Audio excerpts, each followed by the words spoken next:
Kisah ini dimulai dengan Kelvin, yang menceritakan bahwa ia meninggal akibat kesalahan seorang dewi.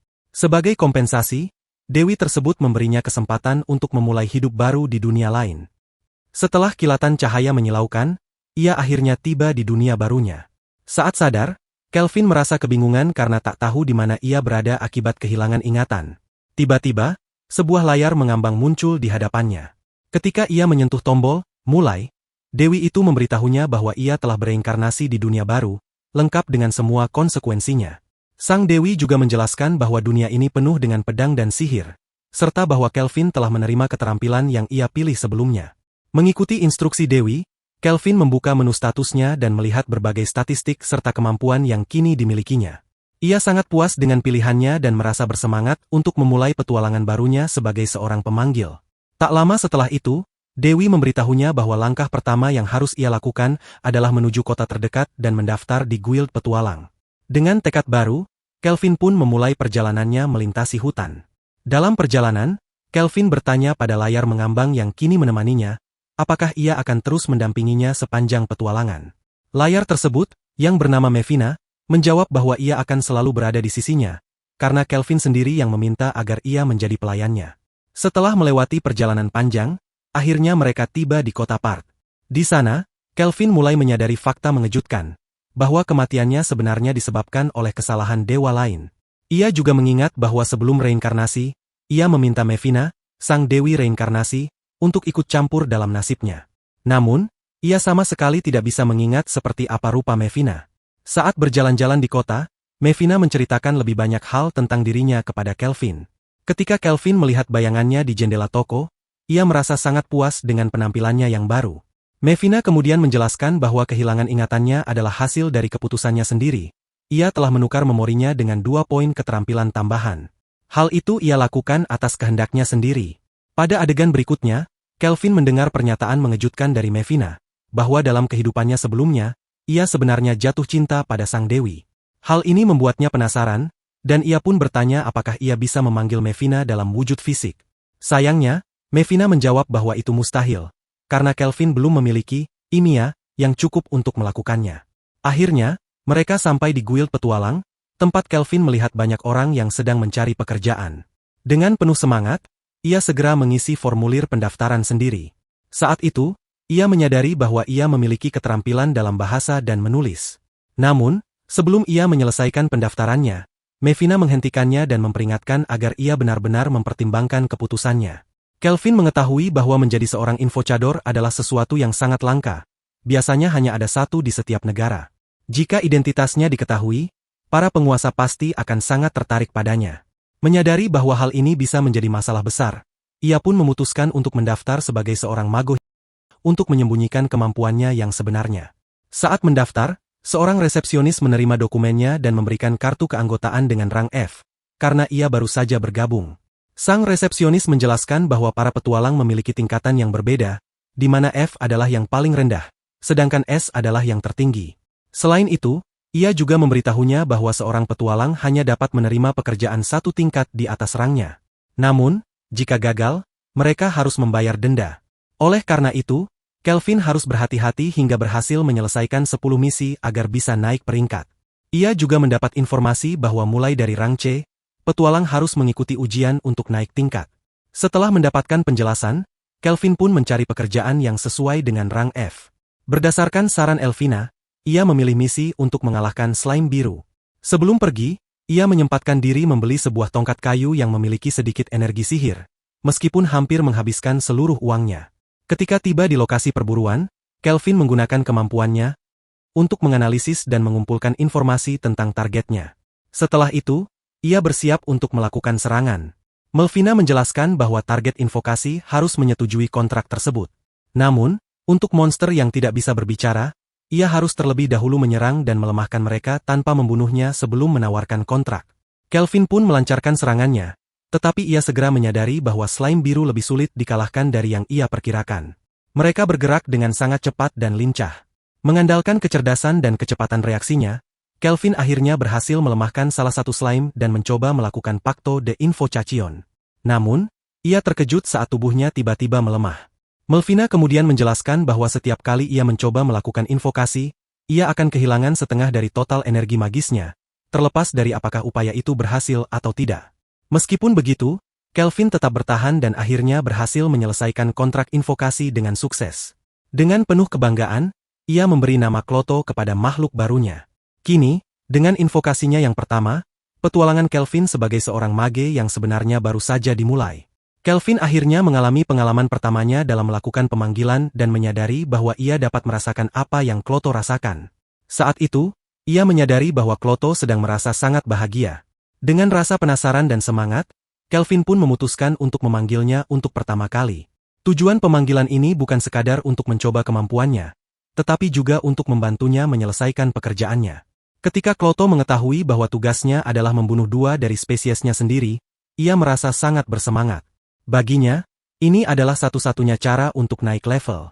Setelah melakukan pencarian, mereka berhasil menemukan lokasi dua slime yang tersisa.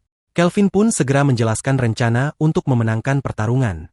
Begitu strategi sudah disusun, keduanya menyerang secara bersamaan dan dengan mudah mengalahkan lawan mereka. Kelvin terkejut melihat betapa kuatnya Kloto. Melvina kemudian mengungkapkan bahwa karena Kelvin adalah pemanggil kelas S, Kloto mendapatkan bonus 100 poin di semua statistiknya, membuatnya menjadi jauh lebih kuat dari yang ia bayangkan. Saat itulah Kelvin akhirnya memahami mengapa pemanggil sangat dicari dan dihormati. Melvina juga menambahkan bahwa Kelvin adalah satu-satunya pemanggil kelas S yang ada saat ini. Setelah pertarungan itu, Kelvin berjalan-jalan di kota dengan keuntungan yang ia dapatkan dari pekerjaannya. Dalam perjalanannya mencari penginapan yang direkomendasikan kepadanya, ia melewati sebuah lorong dan bertemu dengan seorang pedagang Buddha. Perhatiannya segera tertuju pada seorang elf yang terlihat sangat sedih. Ada sesuatu dalam sorot mata elf itu yang membuat Kelvin merasa iba. Adegan pun berganti ketika Kelvin akhirnya tiba di penginapan lagu spiritual, tempat yang telah direkomendasikan kepadanya. Claire, sang pemilik penginapan, menyambutnya dengan ramah. Setelah mendapatkan kamarnya, Kelvin sedikit kecewa karena tidak ada kamar mandi pribadi. Elvina kemudian memberitahunya bahwa hanya orang kaya yang bisa memiliki kamar mandi pribadi. Kelvin pun bertekad bahwa suatu hari nanti, ia akan tinggal di tempat yang memiliki fasilitas seperti itu. Dengan perut yang mulai keroncongan, ia akhirnya meninggalkan kamarnya untuk mencari makanan. Seiring waktu, berkat kemampuan penggandaan pengalaman, Kelvin dan Kloto naik level dengan cepat. Menyadari potensinya, Kelvin memutuskan untuk mempelajari kemampuan kamuflase kelas D dengan niat meningkatkannya hingga kelas B agar bisa hidup dengan lebih tenang. Kemudian, ia menuju ke Grammy, di mana Ange menyambutnya dengan ucapan selamat karena telah naik ke rang E. Namun, Ange juga mengungkapkan keheranannya karena Kelvin masih belum membentuk kelompok petualang. Dalam hatinya, Kelvin menyadari bahwa ia tidak bisa membentuk kelompok, karena itu akan mengungkapkan rahasianya sebagai tukang sentuh. Meskipun ia tidak ingin menarik perhatian, kenaikan levelnya tetap menjadi sesuatu yang sulit untuk tidak diperhatikan oleh orang-orang di sekitarnya.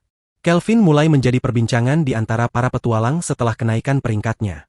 Bahkan, ada yang berspekulasi bahwa ia mungkin seorang penyihir dari istana kerajaan lain yang melakukan kesalahan besar. Lalu salah satu petualang, penasaran dan bertanya langsung kepadanya. Namun, Kelvin dengan tenang menjawab bahwa ia tidak bisa membicarakan masa lalunya. Setelah itu, ia meminta pekerjaan dengan peringkat D, yang langsung menyela dan menyarankan agar Kelvin menghadapi ksatria hantu gelap sebagai tugasnya. Kemudian memberikan selamat atas kenaikan peringkatnya, sambil membanggakan pengalamannya sebagai petualang senior. Namun, Kelvin tidak terlalu tertarik dengan perayaan itu dan malah bertanya siapa kau sebenarnya. Dengan percaya diri memperkenalkan dirinya sebagai Chashel, seorang petualang kelas D yang terkenal. Keberadaan Chashel menarik perhatian banyak orang karena mereka percaya bahwa ia sebenarnya cukup kuat untuk mencapai peringkat B. Selain itu, ia dikenal suka menyingkirkan pendatang baru. Meskipun demikian, Chashel tetap tidak memperdulikan rumor yang beredar dan justru menawarkan Kelvin untuk bergabung dengan kelompoknya dalam perburuan ksatria hantu gelap. Namun, sebelum Kelvin bisa memberikan jawaban, Ange menyela dan memperingatkan bahwa makhluk tersebut jauh lebih berbahaya dari yang dikira, meskipun misinya diklasifikasikan sebagai peringkat D.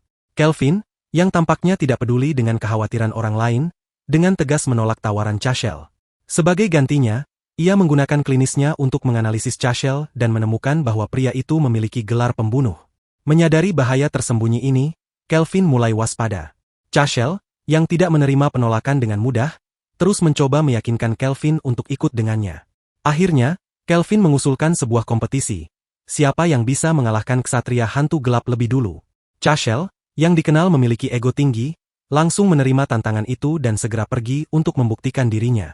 Sementara itu, Kelvin merasa puas karena berhasil mendapatkan apa yang diinginkannya. Tetapi di sisi lain, ia juga merasa penasaran dengan kelompok Chashel. Di sisi lain, Chashel mendekati salah satu anggota timnya dan menanyakan pendapatnya tentang Kelvin. Anggota timnya, yang peringkat C, dengan ragu mengungkapkan bahwa ia tidak bisa membaca statistik Kelvin sama sekali, yang menandakan betapa kuatnya pemuda itu. Sementara mereka berdiskusi, seorang rekan mereka, Erlos, meminta izin kepada Chashel untuk melawan Kelvin, ingin memberinya pelajaran seperti yang ia lakukan terhadap petualang baru sebelumnya. Namun, Chashel menolak permintaan itu dan dengan santai menjelaskan bahwa ia telah menerima tantangan dari Kelvin, menunjukkan betapa seriusnya ia dalam persaingan ini. Dalam perjalanan menuju kastil roh jahat, Gimol dan Rak tidak dapat menyembunyikan keterkejutan mereka ketika melihat semua monster telah terbunuh. Kelompok Chashel yang juga berada di tempat itu sama terkejutnya. Namun, situasi menjadi semakin menegangkan ketika Kelvin mengungkap identitasnya, membuat kelompok lain mengira bahwa mereka telah mengetahui kemampuan tersembunyinya. Sementara itu, Kelvin dengan tenang menunjukkan sebuah pintu, meyakini bahwa di baliknya terdapat seorang ksatria. Akan tetapi, kelompok Chashel hanya menertawakannya, menganggap Kelvin tidak cukup kuat untuk menghadapi ksatria tersebut, sehingga memilih menunggu daripada langsung bertarung. Namun, Kelvin segera membalikkan keadaan dengan menyatakan bahwa dia telah menyadari rencana mereka sejak awal dan justru ingin bertarung melawan mereka. Saat mendengar hal ini, Gimol mulai merasa cemas, terutama setelah menyadari bahwa kelompok mereka telah terbongkar. Dengan penuh kekhawatiran, dia bertanya apakah Kelvin sebenarnya adalah seorang pemburu hadiah. Kelvin sendiri tampak terkejut mendengar bahwa mereka memang sedang menjadi target pencarian. Namun, tanpa banyak basa-basi, dia hanya mengucapkan semoga beruntung dalam menghadapi pertempuran. Kelvin kemudian memprovokasi Rak, si raksasa bertubuh besar, agar menyerangnya terlebih dahulu. Tertipu oleh emosinya sendiri, Rak pun akhirnya jatuh ke dalam jebakan Kelvin. Chashel dan Gimol menjadi semakin waspada saat menyaksikan kekuatan Kelvin yang jauh lebih besar dari yang mereka kira.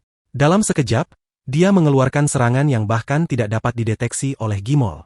Melihat hal ini, Gimol memutuskan untuk melarikan diri karena menyadari bahwa ada sesuatu yang disembunyikan oleh pemuda itu. Namun, Chashel, yang ingin membuktikan kekuatannya, justru memilih tetap bertarung. Kelvin kemudian memanggil Klotho, yang telah berevolusi menjadi slime gloton, untuk menghadapi Gimol. Ketika melihat makhluk itu, Gimol dipenuhi ketakutan dan berusaha melarikan diri. Kelvin pun teringat bagaimana dia beberapa hari yang lalu dikejutkan oleh evolusi Klotho yang hampir mencapai tingkat Raja Iblis legendaris. Sementara itu, Klotho dengan mudah mengalahkan musuhnya, yang membuat Rak semakin marah. Dengan kekuatan luar biasa, Rak berhasil membebaskan diri dari jebakan Kelvin. Namun, saat dia berusaha menyerang Klotho, slime tersebut dengan mudah menaklukkannya. Di saat yang sama, Chashel mencoba mendekati Kelvin dengan niat menyerang. Namun, Kelvin tanpa kesulitan sedikit pun mengalahkannya dan meninggalkan luka yang cukup parah. Saat menyadari bahwa kelompok Chashel lebih sering memburu petualang dibanding monster, untuk meningkatkan level mereka dengan cepat, Kelvin merasa jijik. Dia pun menegur mereka dengan keras dan menyatakan bahwa mereka akan dibawa ke guild untuk mempertanggungjawabkan perbuatan mereka. Setelah menyelesaikan masalah tersebut, Kelvin beralih ke tujuan berikutnya, menghadapi ksatria kegelapan bernama Gerat. Namun, alih-alih langsung menyerang, Kelvin justru merasakan kegembiraan luar biasa saat membayangkan Gerat menjadi bagian dari timnya. Dengan penuh percaya diri, dia memperkenalkan dirinya dan menawarkan sebuah kontrak pemanggilan. Gerat, yang tampak misterius dan penuh aura kegelapan, menerima tawaran itu dengan penuh ketertarikan. Kelvin dengan ramah memulai percakapan dengan Gerat, menceritakan tentang kehidupannya. Setelah berbicara cukup lama, Kelvin mengingatkan niatnya untuk membuat perjanjian dengan Gerat. Menyadari peluang ini, Gerat berpikir bahwa melayani raja lain bisa menjadi keputusan yang baik. Namun, sebelum menerima perjanjian tersebut, ia menantang Kelvin untuk membuktikan kemampuannya dalam pertempuran. Dalam duel yang sengit, keduanya terkejut dengan kekuatan lawan masing-masing.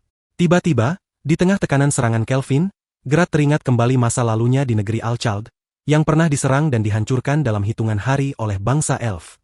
Karena itu, ia terpaksa meninggalkan tanah kelahirannya demi melindungi putrinya, Choni. Ingatan ini membakar semangat balas dendam dalam dirinya, memberinya kekuatan baru yang membuat Kelvin dan Klotho harus mengerahkan hampir seluruh energi mereka untuk menghadapi serangan langsung sang ksatria. Keesokan harinya, Kelvin menuju ke Gremio untuk menuntut hadiah atas tugasnya. Di sana, ia menerima pujian atas keberhasilannya menangani Gerat, serta kelompok Chashel, yang akhirnya dipenjara. Saat perayaan di Gremio berlangsung, Ange mendekatinya untuk mengabarkan bahwa ia akan mendapat promosi istimewa. Bahkan, kepala Gremio sendiri ingin berterima kasih secara langsung karena Kelvin telah menuntaskan tugas yang luar biasa sulit. Dalam perjalanan untuk bertemu kepala Gremio, terungkap bahwa Gerard akhirnya menerima perjanjian dengan Kelvin. Setelah itu, Kelvin akhirnya berjumpa dengan Leo, pemimpin Gremio, yang ternyata ingin menanyakan sesuatu yang mencurigakan. Leo mencurigai bahwa Kelvin berasal dari dunia lain, dan saat Kelvin menggunakan ojok menganalisis Leo, ia menyadari bahwa pria ini sangat kuat. Hal ini membuat Kelvin waspada, karena kini Leo mengetahui bahwa dirinya adalah seorang pemanggil. Saat mereka berbagi teh, Kelvin merasa sedikit cemas karena ia kini sedang diinterogasi. Ia berpikir bahwa seharusnya ia lebih berhati-hati dalam menyembunyikan identitasnya. Namun, Gerard menasihatinya untuk tetap tenang dan memanfaatkan situasi ini untuk menjalin hubungan dengan orang-orang yang bisa ia percayai. Mengikuti saran tersebut, Kelvin mencoba memuji Leo. Saat berbicara lebih hangat, Kelvin bertanya mengapa Leo tidak menghentikan kelompok Chashel lebih awal. Leo pun meminta maaf dan menjelaskan bahwa Chashel sebenarnya adalah seorang bangsawan, yang membuat situasi semakin rumit. Kelvin tahu bahwa negara ini memiliki kekuatan militer yang kuat, sehingga dia tidak bisa bertindak gegabah tanpa bukti. Namun, lawannya mengungkapkan bahwa dia sedang merencanakan sesuatu terhadapnya. Dengan wajah puas, lawannya juga mengakui bahwa dia senang karena tidak perlu terlibat secara langsung. Mendengar itu, Kelvin meminta agar dia langsung ke inti pembicaraan. Sang pemimpin kemudian menegaskan bahwa Kelvin seharusnya tidak melihatnya sebagai musuh, karena sebenarnya dia ingin menjadi teman. Pemimpin tersebut kemudian mengungkapkan bahwa dia pernah bertemu dengan orang-orang dari dunia lain sebelumnya, yang mengejutkan Kelvin karena ternyata ada lebih banyak orang sepertinya di sini. Leo, yang merupakan pemimpin itu, menyebutkan bahwa beberapa dari mereka adalah para pahlawan dari Kekaisaran Suci Deram Mist. Hal ini membuat Kelvin langsung teringat pada Mevina, sosok yang telah mereinkarnasikannya ke dunia ini. Sementara itu, Leo melanjutkan ceritanya, menjelaskan bahwa seorang pendeta dari Deram Mist pernah meramalkan bahwa Raja Iblis akan segera bangkit. Oleh karena itu, dia yakin bahwa meningkatnya agresivitas para monster di seluruh benua adalah tanda kembalinya ancaman besar tersebut. Karena itu, Leo ingin memusatkan perhatiannya pada mengalahkan Raja Iblis jika dia benar-benar telah kembali. Kelvin bertanya apakah yang diinginkan darinya adalah melindungi semua orang sebagai pengganti para pahlawan. Leo mengiyakan hal itu, menjelaskan bahwa hanya sedikit orang yang mampu menangani tugas dengan peringkat tinggi. Sebagai imbalannya, dia menawarkan kenaikan bayaran serta peningkatan peringkat, sehingga Kelvin bisa lebih bebas memilih tugas yang diinginkannya. Tawaran itu membuat Kelvin terkejut karena begitu banyak keuntungan yang diberikan. Namun, Leo akhirnya mengungkapkan niatnya yang sebenarnya, melontarkan ancaman halus dengan mengatakan bahwa dia akan memberi Kelvin kebebasan penuh jika dia menerima tawaran tersebut. Jika menolak, dia harus berhadapan dengan para bangsawan. Dengan kemampuannya, Leo berjanji akan membawa Kelvin ke puncak kekuasaan sebelum ada pihak lain yang memaksanya bergabung dengan tujuan yang berbeda. Setelah mempertimbangkan semuanya, Kelvin akhirnya setuju untuk bekerja sama. Malamnya, Kelvin kembali ke penginapan, di mana Claire menyambutnya dengan gembira dan memberi selamat karena dia telah naik ke peringkat B. Sebagai perayaan, Claire berjanji akan memberinya hadiah istimewa di malam hari, yang membuat Kelvin begitu antusias. Sementara itu, setelah makan siang di kamarnya, Kelvin meminta Mevina untuk menceritakan kisah para pahlawan yang telah dia reinkarnasikan. Mevina menjelaskan bahwa dia pernah mendengar pendeta berbicara tentang menemukan orang-orang berbakat dan membawanya ke dunia ini. Oleh karena itu, kemungkinan besar mereka semua kini telah mencapai tingkat kekuatan yang luar biasa. Dalam kelelahan yang mulai menyelimuti dirinya, Kelvin menyadari bahwa pertempuran melawan Gerard masih membekas dalam pikirannya. Ia begitu bersemangat memikirkan tentang pahlawan dan Raja Iblis, hingga ia meminta Kloto untuk menyerahkan hadiah yang telah disimpan dalam inventarisnya. Setelah itu, ia memutuskan untuk pergi berbelanja, tetapi yang mengejutkan, dalam perjalanan, ia mengungkapkan bahwa ia berniat membeli seorang budak. Hal ini mengejutkan para makhluk pemanggilnya. Saat berbincang dengan Gerard, Kelvin mengaku bahwa saat melihat seorang pedagang budak, ia teringat akan seorang budak yang pernah dibicarakan dengan Melvina. Ia sadar bahwa jika ingin menghadapi lawan sekuat Gerard, ia harus mengumpulkan kekuatan sebanyak mungkin. Selain itu, ia mengetahui bahwa para budak tidak dapat menggunakan poin keterampilan mereka tanpa izin tuannya. Oleh karena itu, ia harus mencari budak yang belum pernah memiliki tuan sebelumnya agar poin keterampilannya masih utuh. Setibanya di tempat pedagang budak, Kelvin menemukan seorang gadis setengah elf yang memiliki kutukan mengerikan. Siapapun yang menyentuhnya akan terbakar. Ia pun menggunakan Eye of Appraisal untuk menganalisis masalahnya dan menemukan bahwa gadis itu masih memiliki semua poin keterampilannya yang belum digunakan. Ia kemudian bertanya kepada pedagang budak mengenai cara untuk mematahkan kutukan tersebut. Setelah mendapatkan informasi yang diperlukan, ia pergi mencari seseorang yang bisa membantunya. Beberapa saat kemudian, Kelvin kembali ke tempat pedagang budak dan meminta untuk membeli gadis setengah elf itu. Pedagang tersebut terkejut, mengingat bahayanya kutukan yang ia miliki, tetapi Kelvin tetap bersikeras hingga akhirnya berhasil membelinya. Saat keluar dari kandang budak, gadis setengah elf itu tampak terkejut melihat dunia luar. Dengan mata berbinar penuh rasa syukur, ia memperkenalkan dirinya sebagai Evil. Ia menceritakan bahwa sejak lahir ia sudah menjadi budak karena dijual begitu saja akibat kutukannya. Namun, tanpa ragu, Kelvin mendekatinya dan langsung menyembuhkan kutukannya. Evil pun menangis haru, menyadari bahwa ia akhirnya bebas dari kutukan yang selama ini membuatnya tak bisa mendekati siapapun. Kelvin kemudian mengungkapkan bahwa ia telah menggunakan semua poin keterampilan yang tersisa untuk mempelajari Blessing Rang A, sebuah kemampuan yang memungkinkannya menyembuhkan kutukan itu. Malamnya, Kelvin kembali ke penginapan dan meminta Cire untuk mencarikan pakaian untuk Evil. Setelah makan malam, Cire, yang tampak kesal, dengan nada bercanda langsung menyetujui permintaannya, mengatakan bahwa seorang gadis manis seperti Evil tidak seharusnya mengenakan pakaian compang-camping. Membawanya bersamanya untuk memandikannya, sehingga setelah waktu yang cukup lama, ia bisa memperkenalkannya kembali kepada Kelvin. Saat melihatnya, Kelvin terkejut oleh betapa cantiknya dia, dan hal itu membuat Evil merasa sangat gugup. Pada malam harinya, mereka semua makan malam bersama, dan Kelvin menunjukkan kepada Evil kemampuan invokasinya, sambil mengingatkannya untuk menyimpan rahasia. Selain itu, ia juga mengajarinya teknik yang sama dan membiarkan Evil memilih beberapa kemampuan lainnya agar dia bisa belajar mengambil keputusan sendiri. Meskipun semuanya berjalan lancar, Kelvin menghadapi masalah karena tidak ada lagi tempat tidur yang tersedia, sehingga ia harus mencoba tidur bersama Evil. 1 bulan setelah Evil bergabung dengan Kelvin, mereka pindah ke hutan ungu gelap. Kelvin bercerita bahwa selama ini mereka telah bekerja keras dan meningkatkan level. Evil menggunakan poin yang diperolehnya untuk meningkatkan keterampilan dalam klarividensi dan menjahit, yang akhirnya memungkinkannya menciptakan pakaian pelayan khusus untuk bertarung. Saat Evil melancarkan serangan dengan busur milik Kelvin, ia mengungkapkan bahwa dirinya telah memperoleh teknik yang sangat kuat. Kemudian, Kelvin dan teman-temannya kembali ke guild untuk mengambil hadiah mereka. Ange memberitahu Kelvin bahwa jika ia menyelesaikan 1 misi lagi, ia bisa mengikuti ujian untuk naik ke peringkat A. Kabar ini membuat Evil sangat bahagia, dan Kelvin pun memberinya selamat karena telah mencapai peringkat C, serta menyemangatinya untuk terus naik ke peringkat B. Namun, ia juga tertawa mengingat kejadian dalam ujian terakhir Evil, di mana ia secara tidak sengaja menembakkan panah ke kepala sang penguji, Urt. Setelah itu, Ange memberitahu Evil tentang toko permen barunya dan mengajaknya pergi bersama. Evil dengan senang hati menerima ajakan itu dan bahkan mengundang Kelvin untuk ikut serta. Adegan pun berganti, memperlihatkan Kelvin yang mengeluh karena secara tidak sadar telah menerima ajakan untuk pergi kencan. Ia berpikir bahwa jika Mevina ada di sana, pasti dia akan memarahinya. Ia pun teringat bahwa Mevina pergi hingga esok hari dengan alasan harus melakukan ramalan. Tak lama kemudian, Ange tiba di tempat Kelvin dan menunggu Evil datang. Saat Evil akhirnya muncul, semua orang terkejut dengan kecantikannya. Mereka pun memutuskan untuk pergi makan bersama. Namun, saat makan, Evil mulai bersikap seperti pelayan, yang membuat Kelvin merasa tidak nyaman dan memintanya untuk tidak melakukan hal itu. Keadaan menjadi semakin canggung ketika Evil mencoba menyuapi Kelvin, yang membuat Ange menatap mereka dengan geli. Di kota Part yang ramai, Kelvin memutuskan untuk mengambil tindakan sendiri, yang tanpa diduga membuat Kelvin menjadi heboh. Kegaduhan ini menarik perhatian orang-orang di sekitar mereka, yang mulai berbisik-bisik, bertanya-tanya apakah mereka bertiga terlibat dalam semacam kisah cinta segitiga.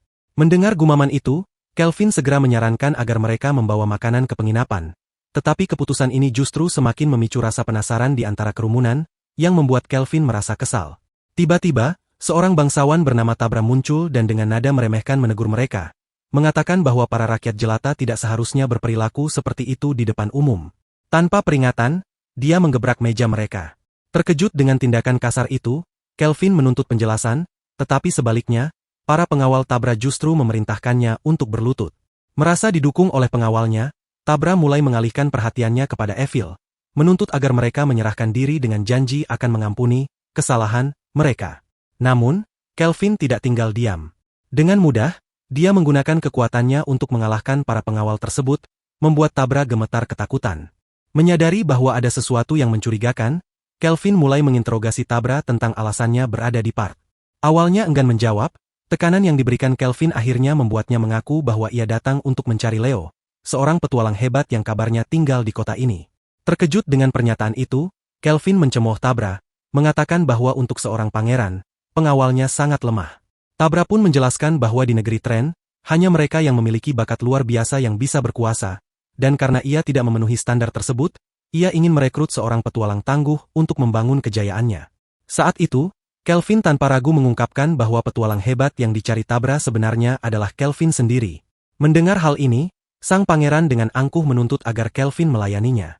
Namun, tanpa basa-basi, Kelvin menolak mentah-mentah dengan menghajarnya, menegaskan bahwa ia tidak akan pernah tunduk pada siapapun, bahkan jika itu adalah perintah dari seorang pangeran.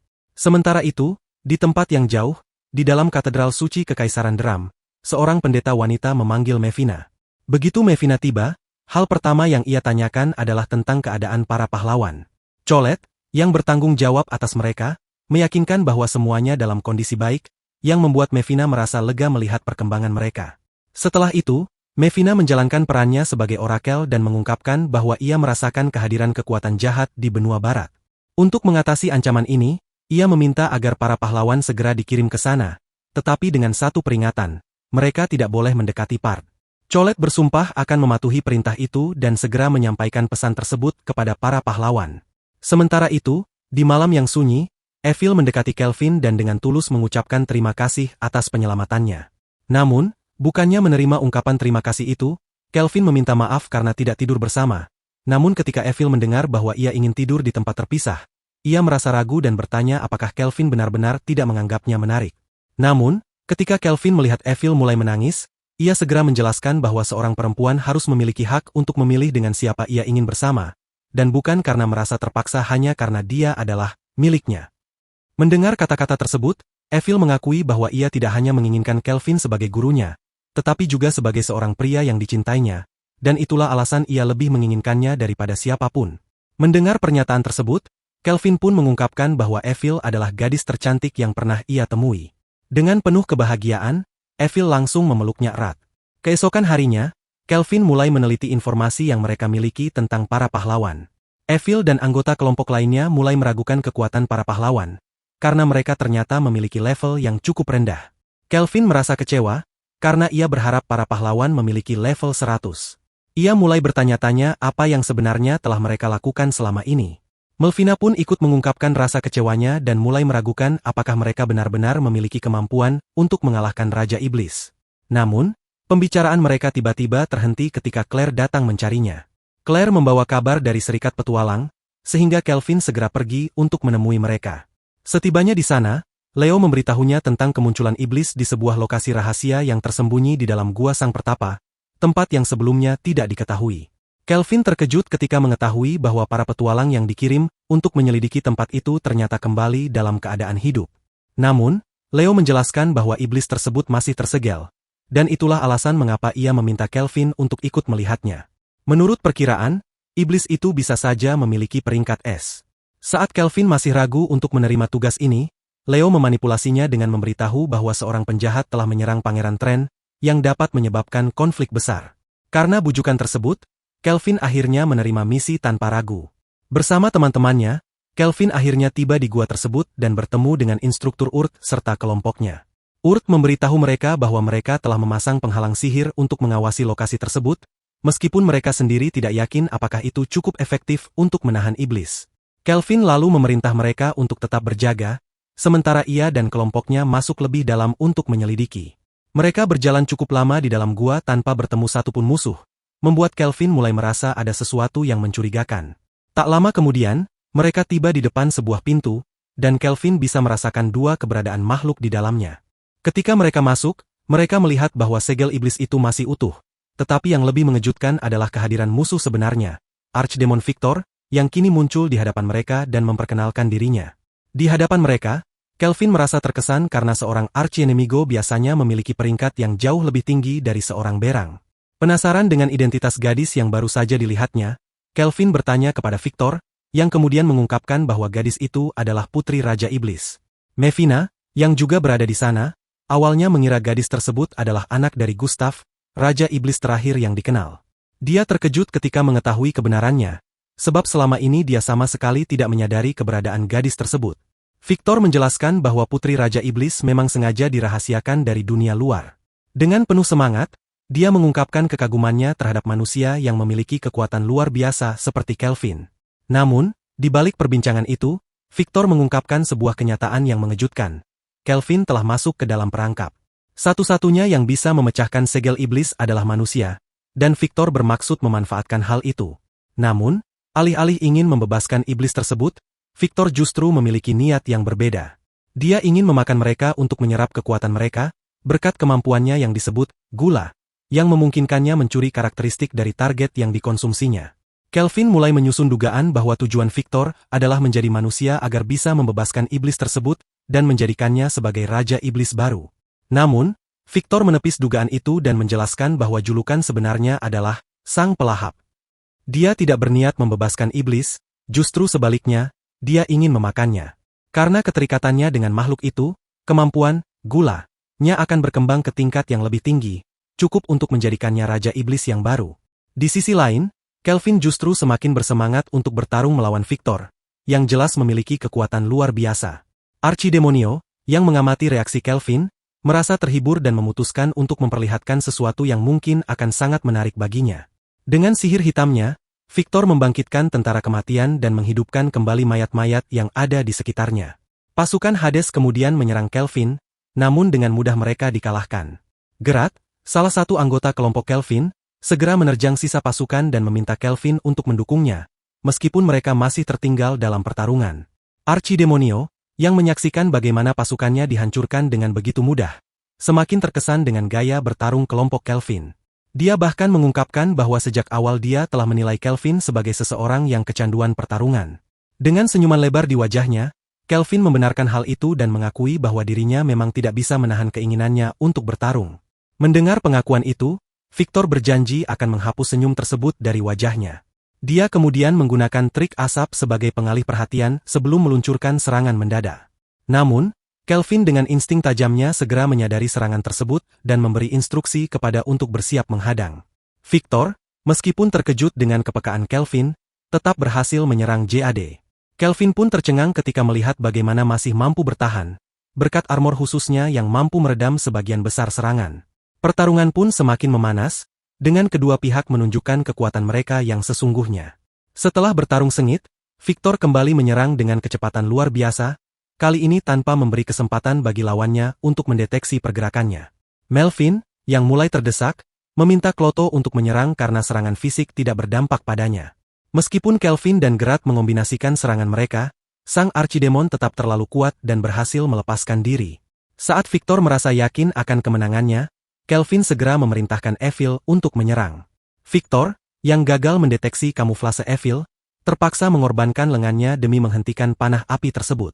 Kesempatan itu dimanfaatkan oleh Geralt, yang langsung menyerang dan memotong lengannya sekali lagi. Alih-alih marah, Archidemon itu justru terpesona dengan kekuatan mereka, tersenyum, dan menyatakan bahwa pertempuran ini baru saja dimulai.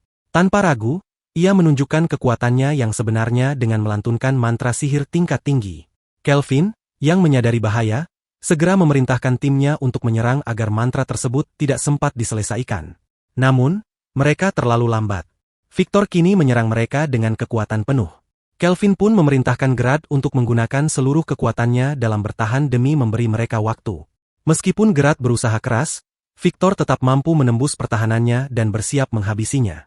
Namun, di saat kritis, Evil melancarkan serangan untuk menyelamatkan rekannya. Archidemon itu berhasil menangkis serangan dan bersiap menghadapi serangan baru yang akan mengenainya. Menyadari situasi ini, Kelvin yakin bahwa kemenangan sudah di depan mata. Ia pun memerintahkan Clotho untuk menyerang.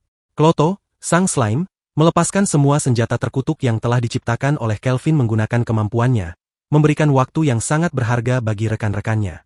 Akhirnya, dengan serangan gabungan yang dahsyat, kelompok itu berhasil melemahkan sang Archidemon. Dengan sisa kekuatannya, Victor menyadari bahwa Putri Raja Iblis sedang dalam bahaya dan memilih untuk melindunginya dengan napas terakhirnya. Saat itu, Kelvin mendekatinya dan bertanya mengapa ia berbohong bahwa ia akan memakan Putri Gustav. Victor mengungkapkan bahwa ia hanya berkata demikian agar Kelvin bertarung dengan segenap kekuatannya. Ia juga mengaku bahwa Gustav telah mempercayakan putrinya kepadanya. Dalam ingatan yang muncul setelahnya, terlihat bagaimana Victor dulunya bertugas melatih Sera.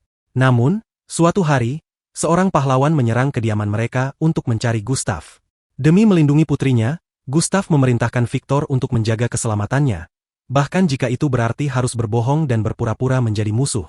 Victor menceritakan bahwa ketika Gustav meninggal, sihirnya pun aktif, mengirimkan Sera ke sebuah tanah yang jauh di mana dia bisa hidup dengan bahagia. Karena alasan ini, Sera bersembunyi di tempat tersebut, menunggu saat di mana sang pahlawan akan mati. Rencananya adalah membebaskannya di zaman penuh kedamaian dan harmoni, di mana Sera bisa menjadi Raja Iblis yang baru.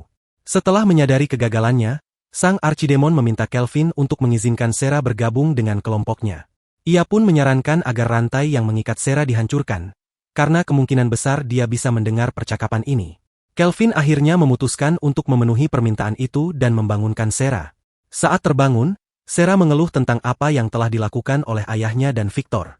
Setelah itu, Kelvin kembali kepada Urt dan melaporkan bahwa mereka telah mengalahkan sang demon. Urt, yang penasaran dengan gadis yang dibawa oleh Kelvin, bertanya siapa dia. Kelvin menjelaskan bahwa gadis itu adalah seseorang yang dulu dirasuki oleh iblis ketika disegel.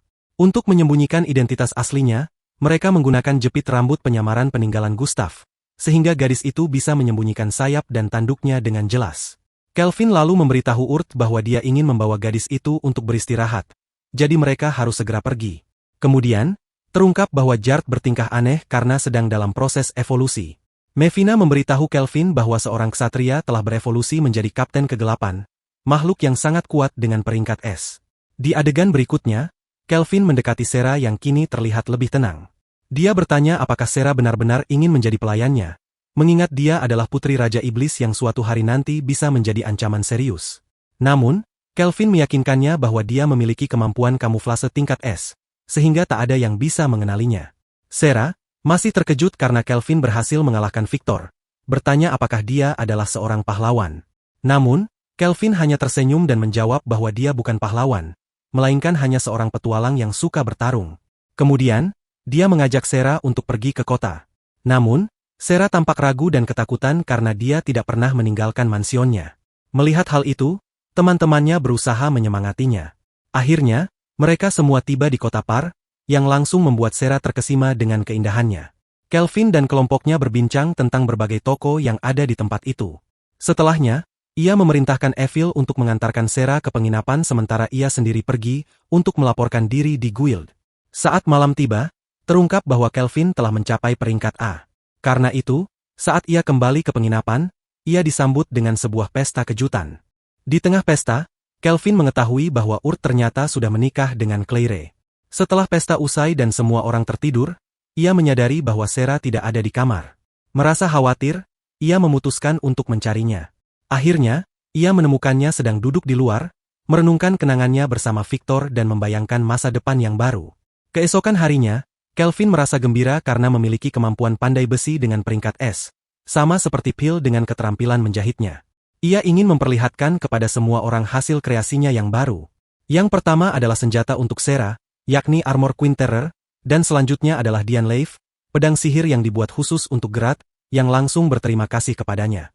Sementara itu, Sera penasaran dengan senjata yang akan digunakan oleh Kelvin dan Evil. Namun, Kelvin hanya menjawab bahwa hal itu baru akan terungkap saat mereka bertarung. Untuk saat ini, ia hanya ingin makan dan tidur. Evil dengan senang hati menawarkan diri untuk memasak untuknya, dan ia meminta sedikit nasi. Sayangnya, tidak ada yang tahu apa itu nasi, dan saat Kelvin memohon untuk mendapatkannya, mereka justru mengira ia sudah kehilangan akal. Beberapa waktu kemudian, kelompok itu melanjutkan perjalanan menuju Torag. Sera terlihat sangat antusias melihat berbagai hal baru di sepanjang perjalanan. Sambil berbincang dengan Phil, Kelvin mengungkapkan bahwa tujuan perjalanan ini adalah untuk memenuhi janji yang ia buat kepada Victor, memperlihatkan dunia kepada Sera. Namun, ada alasan lain, yaitu keinginannya untuk mengunjungi negeri itu karena memiliki banyak persediaan nasi. Di sisi lain, Kelvin cukup terkejut karena Leo mengizinkan mereka pergi tanpa perlu membujuknya. Ia juga menjelaskan bahwa dirinya belum bisa memanggil Mevina, karena gadis itu memutuskan untuk mengambil waktu libur guna melatih avatarnya. Jika semuanya berjalan lancar, Kelvin akan bisa memanggilnya kembali. Sebelum berangkat, ia berjanji kepada Mevina bahwa ia akan melakukannya, agar gadis itu juga bisa merasakan cinta selama perjalanan mereka. Saat perjalanan, Sarah memperhatikan bahwa ada orang-orang yang mengamati mereka secara diam-diam. Ia pun bertanya kepada Kelvin, tetapi pemuda itu hanya menjawab bahwa ia sudah menyadarinya dan tidak terlalu memikirkannya. Namun, tiba-tiba, seorang gadis muncul secara misterius. Saat kereta yang mereka tumpangi berhenti, sekelompok orang muncul dan berusaha merampok mereka. Namun, Sarah, yang tetap tenang, langsung mengenali mereka sebagai kelompok terkenal. Mendengar nama itu, sang kusir menjadi sangat ketakutan. Namun, Kelvin, setelah memeriksa statistik mereka, justru merasa frustrasi karena para bandit itu ternyata sangat lemah. Tanpa ragu, ia memerintahkan Sarah untuk mengurus mereka. Sarah turun dari kereta dan berdiri di hadapan para bandit, yang segera mulai menertawakannya. Mereka mengira dirinya hanya wanita biasa yang tak berdaya. Namun, saat mereka mencoba menyerangnya, Sarah dengan mudah mengalahkan mereka. Dia bahkan mengeluh karena mengira para bandit itu akan memberikan perlawanan yang lebih sengit. Salah satu bandit, seorang pria bernama Gilda, yang memiliki kekuatan lebih dari 200, mencoba menyerang Sarah. Namun, dengan satu tangan saja, Sarah berhasil menghentikannya tanpa kesulitan. Melihat hal itu, sang pemimpin bandit mulai gemetar ketakutan dan akhirnya menyerah. Meskipun begitu, dia tetap memperingatkan mereka agar tidak merasa terlalu percaya diri karena bosnya memiliki level 70. Mendengar hal ini, Kelvin tertarik dan meminta lebih banyak informasi dari sang pemimpin bandit. Setelah perjalanan, akhirnya mereka tiba di perbatasan Torak, negeri air, yang bagi Kelvin terlihat sangat mirip dengan Jepang kuno. Sementara itu, Sarah dan Evil tampak terpesona saat melihat laut untuk pertama kalinya. Dipenuhi semangat, Sarah meminta Kelvin untuk mengajarinya berenang bersama Evil.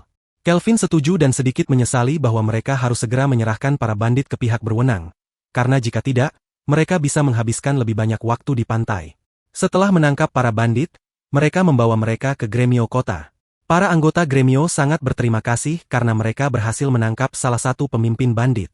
Bahkan, kepala Gremio, seorang wanita bernama Mist, secara pribadi menyampaikan rasa terima kasihnya dan mengungkapkan bahwa Leo telah berbicara tentang mereka sebelumnya. Mist juga bercerita bahwa 20 tahun lalu, dia adalah bagian dari kelompok yang sama dengan Leo. Namun, percakapan berubah serius ketika Kelvin menyebutkan Viento Oscuro.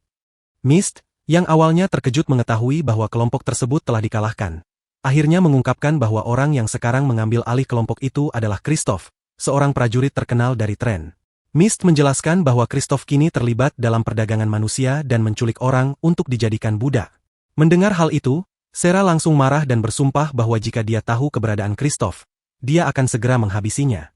Mist lalu memberitahu bahwa Christoph saat ini berada di Torak dan dianggap sebagai pahlawan nasional, sehingga akan sulit untuk menyingkirkannya begitu saja. Kelvin memperingatkan kelompoknya bahwa jika mereka tidak berhati-hati, mereka bisa memicu konflik besar antara. Namun, Kelvin berusaha menenangkan Sarah, sementara dalam pikirannya, ia meremehkan Christoph, yang hanya berada di level 70, dan tertawa mengejeknya. Kelvin mengeluh karena harus turun tangan, tetapi tiba-tiba sebuah ide muncul di kepalanya. Ia bertanya kepada Sarah apakah dia bisa mengidentifikasi 4 petualang kuat, dan setelah mendapatkan jawaban positif, Kelvin segera memberitahu Mist bahwa para pahlawan yang akan menangani Christoph dan kelompoknya sudah dipilih. Adegan berikutnya memperlihatkan Mist yang memberitahu Toya bahwa ia membutuhkan bantuannya untuk mengurus para bandit di daerah tersebut. Toya mempertimbangkan tawaran itu, tetapi teman-temannya mencoba menghentikannya karena mereka tidak ingin membuang waktu. Namun, Toya mengingatkan mereka bahwa ada orang-orang yang membutuhkan kekuatan seorang pahlawan. Sementara itu, Ho, yang sedang berjaga, membersihkan pisaunya sambil bersenandung. Setelah itu, ia berjalan menuju tempat para budaknya untuk memilih salah satu dari mereka, yakni Luka, yang akan dibawanya. Namun, tiba-tiba ia diinterupsi oleh Kelvin dan teman-temannya yang berhasil mencapai tempatnya. Ho, yang menyadari bahwa mereka adalah para prajurit yang mengalahkan rekannya, Charna, segera bersiap menyerang. Namun, sebelum ia sempat melakukan apapun, langsung mengalahkannya dengan mudah. Di adegan selanjutnya, Christoph menerima teguran keras karena mengganggu waktu istirahat. Ia melaporkan bahwa orang itu telah dikalahkan, yang membuat merasa kesal karena hal ini bisa membuat keberadaan mereka terungkap di negara lain. Kemudian menjelaskan bahwa ia telah mengirim orang untuk menyelidiki, sehingga mereka akan segera mengetahui situasi sebenarnya. Namun, tiba-tiba terdengar suara benturan keras di pintu kamar mereka, yang terbuka untuk memperlihatkan bandit yang telah dikalahkan. Tak lama kemudian, Kelvin dan kelompoknya menerobos masuk, mengejutkan para bandit yang langsung bertanya siapa mereka. Kelvin menatap Kristoff tanpa menyadari bahwa dialah orang yang sedang mereka hadapi. Sementara itu, Kristoff, yang kini menyadari bahwa mereka adalah orang-orang yang mengalahkan Charna, justru bersemangat untuk bertarung. Namun, Kelvin dengan tenang mengatakan bahwa Kristoff bukanlah lawannya yang sebenarnya, melainkan hanya sekadar pemanasan sebelum ia menghadapi musuh utamanya. Adegan berganti dan menampilkan para pahlawan yang semakin dalam menyusup ke markas bandit. Salah satu dari mereka mulai merasa khawatir karena tidak melihat siapapun di sekitar. Padahal sebelumnya mereka sudah diberitahu tentang keberadaan bandit di tempat tersebut. Dengan rasa penasaran yang mendalam, Toya meminta Setsuna untuk menggunakan kemampuan persepsinya guna mencari seseorang yang mungkin berada di sekitar. Dengan cepat, Setsuna melaporkan bahwa di depan mereka ada banyak orang yang berkumpul di satu tempat. Mendengar hal itu, Toya segera meminta kelompoknya untuk bergerak ke arah tersebut, dengan harapan mereka dapat menemukan orang-orang yang diculik. Setelah perjalanan yang penuh kewaspadaan, mereka akhirnya tiba di depan sebuah pintu misterius. Tidak ada yang tahu apa yang menanti di baliknya. Namun tanpa ragu, para pahlawan melangkah masuk. Begitu mereka melewati pintu, mereka bertemu dengan Kloto, seekor slime yang mereka curigai sebagai pelaku di balik penculikan banyak orang. Toya pun bersiap untuk menggunakan pedang suci guna menghabisi semua yang ada di hadapannya. Namun sebelum serangannya dilepaskan, luka tiba-tiba menghentikannya. Gadis kecil itu memberitahu mereka bahwa Kloto sebenarnya adalah peliharaan seseorang yang pernah menyelamatkan mereka. Hal ini tentu saja membuat seluruh kelompok terkejut. Dengan penuh rasa ingin tahu, Nana melangkah maju dan berbicara dengan Kloto, hingga akhirnya menyadari bahwa slime tersebut sebenarnya hanya menjalankan perintah untuk menjaga para tawanan. Kejadian ini semakin membuat Toya terkejut, terutama karena kelompok sebelumnya ternyata memiliki seorang penjinak monster, sesuatu yang sangat jarang ditemui.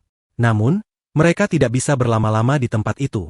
Mereka segera berlari mencari para aventur rang A, sesuai dengan pesan dari Ibu Luka, yang mengatakan bahwa para petualang itu masih membutuhkan bantuan karena masih banyak bandit berbahaya yang berkeliaran. Para pemimpin bandit ini dikenal kuat dan sangat berpengalaman dalam pertempuran. Setibanya di lokasi yang dimaksud, mereka malah menemukan Kristoff dan kelompoknya telah dikalahkan. Mereka menyadari bahwa mereka mungkin sudah datang terlambat. Saat sedang mencerna situasi, tiba-tiba terdengar suara dari ruangan lain. Dengan penuh kewaspadaan, mereka membuka pintu dan mendapati Kelvin bersama kelompoknya telah menunggu mereka.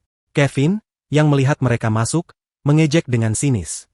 Ia mengatakan bahwa Kristoff dan kelompoknya begitu menyedihkan, karena hanya dengan satu serangan dari Rose, mereka langsung memohon ampunan dan menyerah tanpa perlawanan.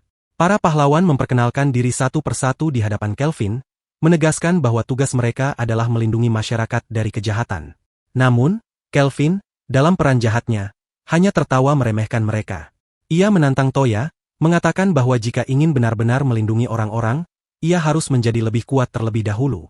Dalam upaya memprovokasi Toya, Kelvin mengusulkan sebuah pertempuran antara dirinya melawan mereka berempat, dengan kesepakatan bahwa pihak yang kalah harus memenuhi satu permintaan pihak yang menang.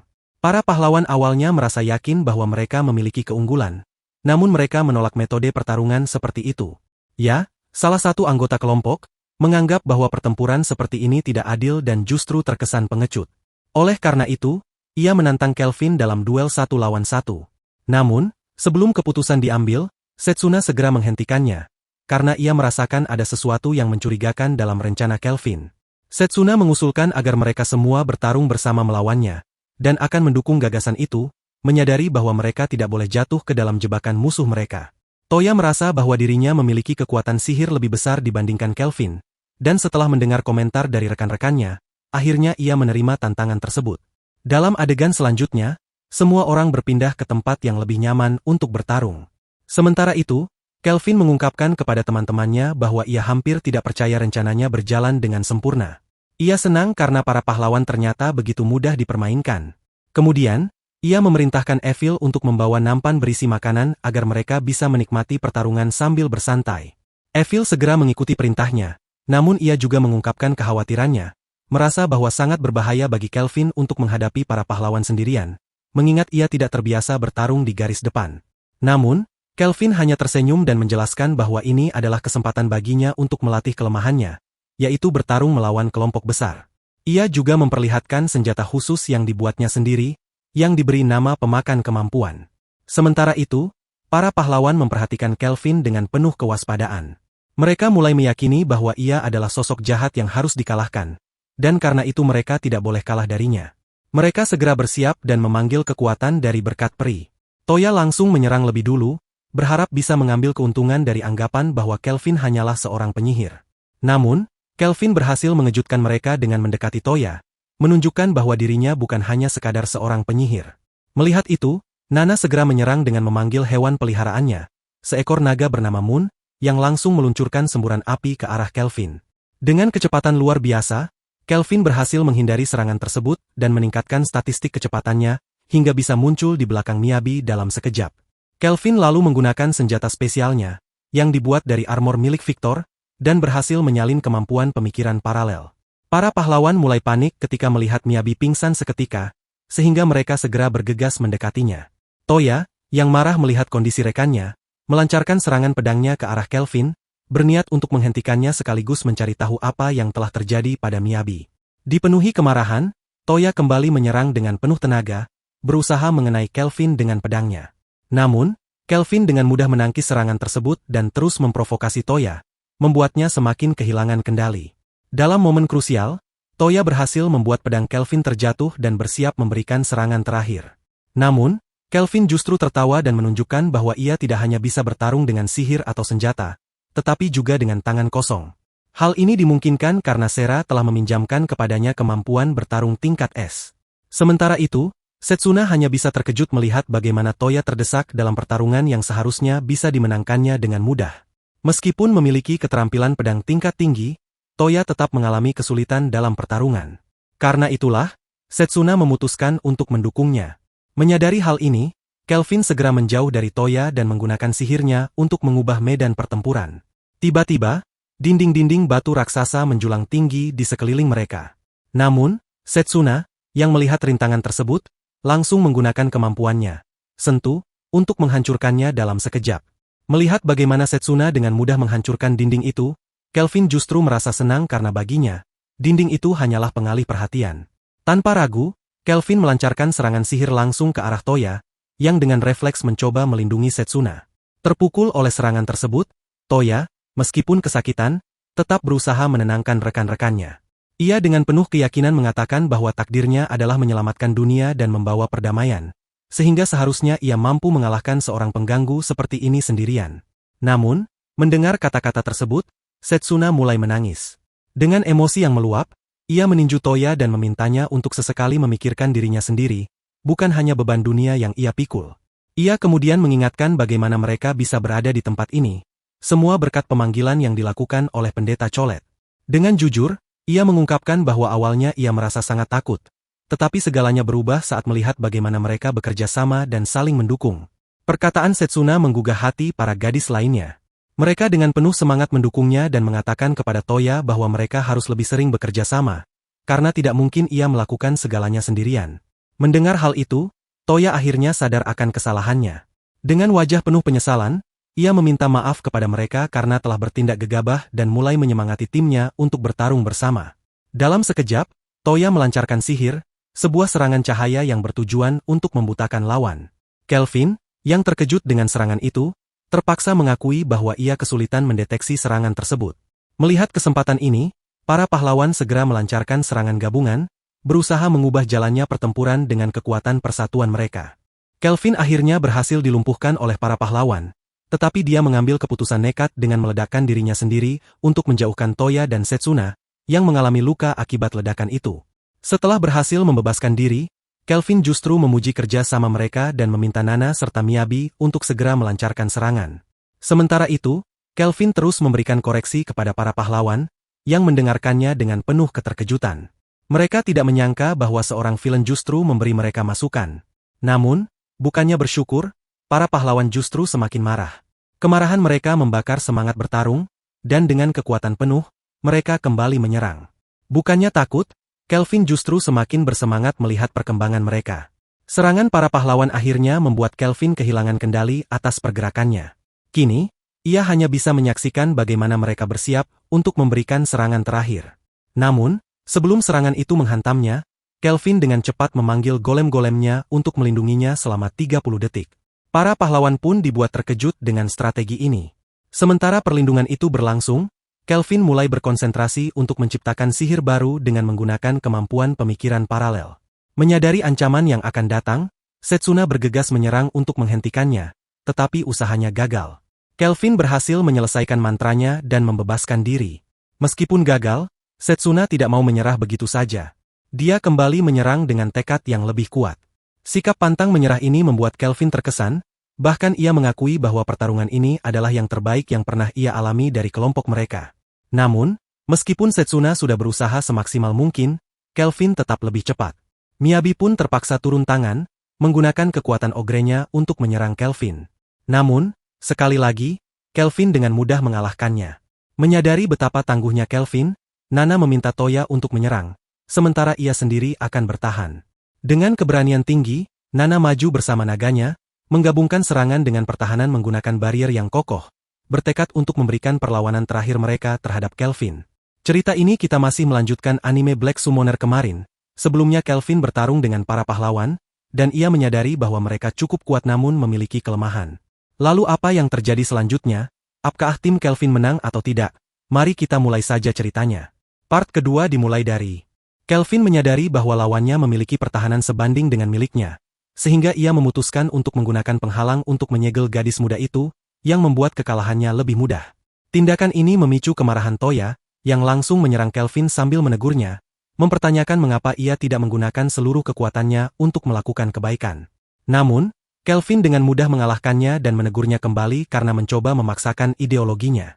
Ia menekankan bahwa jika seseorang ingin mengubah dunia, cara terbaik adalah dengan menjadi jauh lebih kuat. Beberapa waktu kemudian, Toya akhirnya terbangun dan mendapati dirinya dikelilingi oleh teman-temannya. Ketika melihat Kelvin, ia kembali mencoba menyerang, tetapi Kelvin dengan sigap menghentikannya dan menjelaskan kejadian yang sebenarnya. Setelah menyadari bahwa semuanya hanyalah sebuah kesalahpahaman, Toya pun meminta maaf dan mengakui bahwa Kelvin adalah petarung terbaik di antara mereka. Mendengar pengakuan itu, Kelvin tertawa dan dengan santai mengajukan permintaan sebagai syarat kemenangan. Seluruh kelompok Toya harus menanggalkan pakaian mereka sebagai hukuman. Di adegan berikutnya, datang menemui Kelvin dan memberitahunya bahwa ia akan bertanggung jawab atas semua orang yang telah diselamatkan. Ia juga menginformasikan bahwa ia akan menginterogasi Kristoff dan kelompoknya, yang kini berada di dalam penjara, untuk menyelidiki hubungan mereka dengan Trizen. Sementara itu, para pahlawan sedang menjalani latihan dengan bertarung melawan seekor raksasa di dalam sebuah gua. Setsuna memperingatkan Toya agar lebih berhati-hati karena monster tersebut sedang mengumpulkan energi listrik. Menyadari potensi bahaya, Kelvin meminta Nana dan Miyabi untuk tetap waspada agar bisa mengubah air menjadi es jika diperlukan. Dari kejauhan, Kelvin mengamati para pahlawan, lalu Sera mendekatinya dan bertanya mengapa ia memutuskan untuk melatih mereka. Dengan santai, Kelvin menjawab bahwa ia tidak memiliki alasan khusus, hanya saja mereka adalah pahlawan yang dipilih oleh Melvina. Merasa frustrasi dengan jawaban itu, Sera mengungkapkan bahwa ia mengira Kelvin melatih mereka demi membangun kesempatan untuk bertarung ulang dengannya. Kelvin yang mendengar hal itu justru tertarik dengan gagasan tersebut dan menganggapnya sebagai ide yang bagus.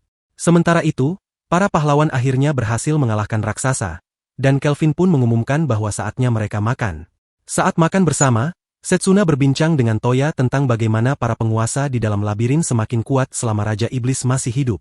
Toya menimpali bahwa hal tersebut juga pernah dikatakan oleh Cholet, dan seketika nama itu menarik perhatian Kelvin, yang kemudian mulai menggali informasi lebih lanjut. Cholet mendengarkan dengan seksama saat Toya menceritakan tentang hari ketika mereka dipanggil. Saat mendengar cerita itu, Kelvin mulai berpikir bahwa mereka berpindah dunia tanpa harus mati dan merasa mulai memahami bagaimana mekanismenya bekerja. Namun, ia segera mengalihkan pembicaraan dan bertanya apa yang akan mereka lakukan jika menghadapi seorang bos dengan peringkat S. Toya tanpa ragu menjawab bahwa mereka akan melarikan diri. Namun, tiba-tiba, perhatian mereka beralih ke Sera, yang sedang memancing. Secara tidak sengaja, ia membangunkan bos Dungeon, seekor naga kegelapan berperingkat S. Kelvin segera bertanya kepada Toya apakah mereka benar-benar akan kabur, meninggalkan penduduk di daerah itu untuk menghadapi kehancuran akibat naga tersebut. Sementara Sera sibuk menahan monster itu, Toya tetap teguh pada pendiriannya dan menyatakan bahwa ia akan tetap mundur, meskipun orang lain menyebutnya pengecut. Baginya, keselamatan rekan-rekannya lebih penting, dan jika harus melawan musuh yang begitu kuat, mereka harus memiliki rencana matang atau berlatih lebih keras terlebih dahulu. Mendengar hal itu, Kelvin tersenyum dan menyatakan bahwa Toya telah lulus ujian, lalu mengingatkannya agar tidak melupakan kata-katanya sendiri. Kelvin pun maju untuk mengalahkan monster tersebut dengan bantuan Sera. Pada adegan berikutnya, terlihat momen perpisahan antara para pahlawan dan kelompok Kelvin. Kelvin memberikan mereka beberapa liontin buatannya sendiri, menjelaskan bahwa benda itu bisa digunakan sebagai jimat pelindung. Toya menerima hadiah itu dengan rasa syukur dan berjanji bahwa ketika mereka bertemu lagi, seluruh kelompoknya akan menjadi lebih kuat. Saat Kelvin melihat kapal para pahlawan berlayar menjauh, ia bertanya kepada Gerat tentang lokasi Kekaisaran Elisea. Setelah mendapatkan jawaban, ia bertanya apakah mereka memiliki peluang untuk mengalahkannya. Gerat terkejut karena Kelvin mengingat detail ini, namun ia mengakui bahwa hal itu memang mungkin dilakukan. Kelvin tersenyum dan mengatakan bahwa sebelum menghadapi Kekaisaran, mereka harus lebih dulu melawan lebih banyak monster di wilayah ini. Mendengar itu, Gerat merasa kagum dan semakin mengagumi Kelvin, menganggapnya sebagai sosok yang luar biasa. Sementara itu, Evil, yang mendengar percakapan mereka, menambahkan bahwa selain kuat, Kelvin juga merupakan orang yang baik hati. Kelvin terkejut, lalu mengungkapkan bahwa liontin yang ia berikan kepada para pahlawan tidak hanya meningkatkan statistik mereka, tetapi juga memiliki fungsi rahasia. Tak lama kemudian, Sera mendekat dan memberitahu mereka bahwa seorang utusan dari Guild datang untuk mencari Kelvin. Mendengar hal itu, Kelvin menjadi sangat bersemangat dan merasa bahwa inilah saat yang telah ia tunggu. Ia pun mengungkapkan bahwa karena perbuatan mereka, raja negara tersebut ingin bertemu dengan mereka. Adegan kemudian berganti, menunjukkan bagaimana Kelvin dan kelompoknya tiba di depan kastil raja. Saat melihat bangunan itu, ia berpikir bahwa kastil tersebut memiliki nuansa khas Jepang. Sementara itu, Gerat menyadari sesuatu, raja pertama Torag ternyata berasal dari dunia lain, dan itulah alasan mengapa tempat ini terasa begitu berbeda. Tsubaki Fujiwara, gubernur dari Torag, menyambut para pahlawan dengan sikap ramah. Ia berterima kasih atas bantuan mereka dalam menumpas ancaman yang telah mengganggu wilayahnya. Namun, ia meminta mereka untuk mengangkat kepala, karena tidak terlalu menyukai formalitas yang berlebihan. Ia mengungkapkan bahwa, dalam keadaan normal, sebuah perayaan besar pasti akan diadakan, tetapi situasi yang melibatkan Traisen membuat hal itu mustahil. Meskipun begitu, ia tetap ingin memberikan hadiah kepada mereka dan bertanya apakah mereka menginginkan sesuatu sebagai bentuk apresiasi. Kelvin dengan santai menyatakan bahwa mereka tidak menginginkan barang atau hadiah berharga, melainkan hanya meminta izin untuk membeli sedikit hasil panen khusus yang hanya tersedia di tempat itu. Permintaan yang sederhana ini membuat Tsubaki tertawa, karena ia sebelumnya mengira mereka akan meminta sesuatu yang lebih mewah atau bernilai tinggi. Dengan senyum lebar, ia mengatakan bahwa mereka bisa mengambil sebanyak yang mereka inginkan tanpa harus membayar. Sebagai tambahan, ia juga telah menyiapkan sebuah jamuan kecil untuk mereka. Begitu hidangan tersaji, Kelvin tanpa ragu langsung menyambar nasi dan, setelah suapan pertama, ia berseru penuh kegembiraan. Ia pun bercerita bagaimana semua orang menikmati makanan khas Jepang, serta mengungkapkan fakta menarik bahwa Gerat ternyata sangat menyukai alkohol. Beberapa hari berlalu, dan Kelvin bersiap untuk makan seperti biasa. Sambil menikmati makanannya, ia bertanya kepada Evil tentang keberadaan yang lain, lalu memuji keahliannya dalam memasak makanan Jepang.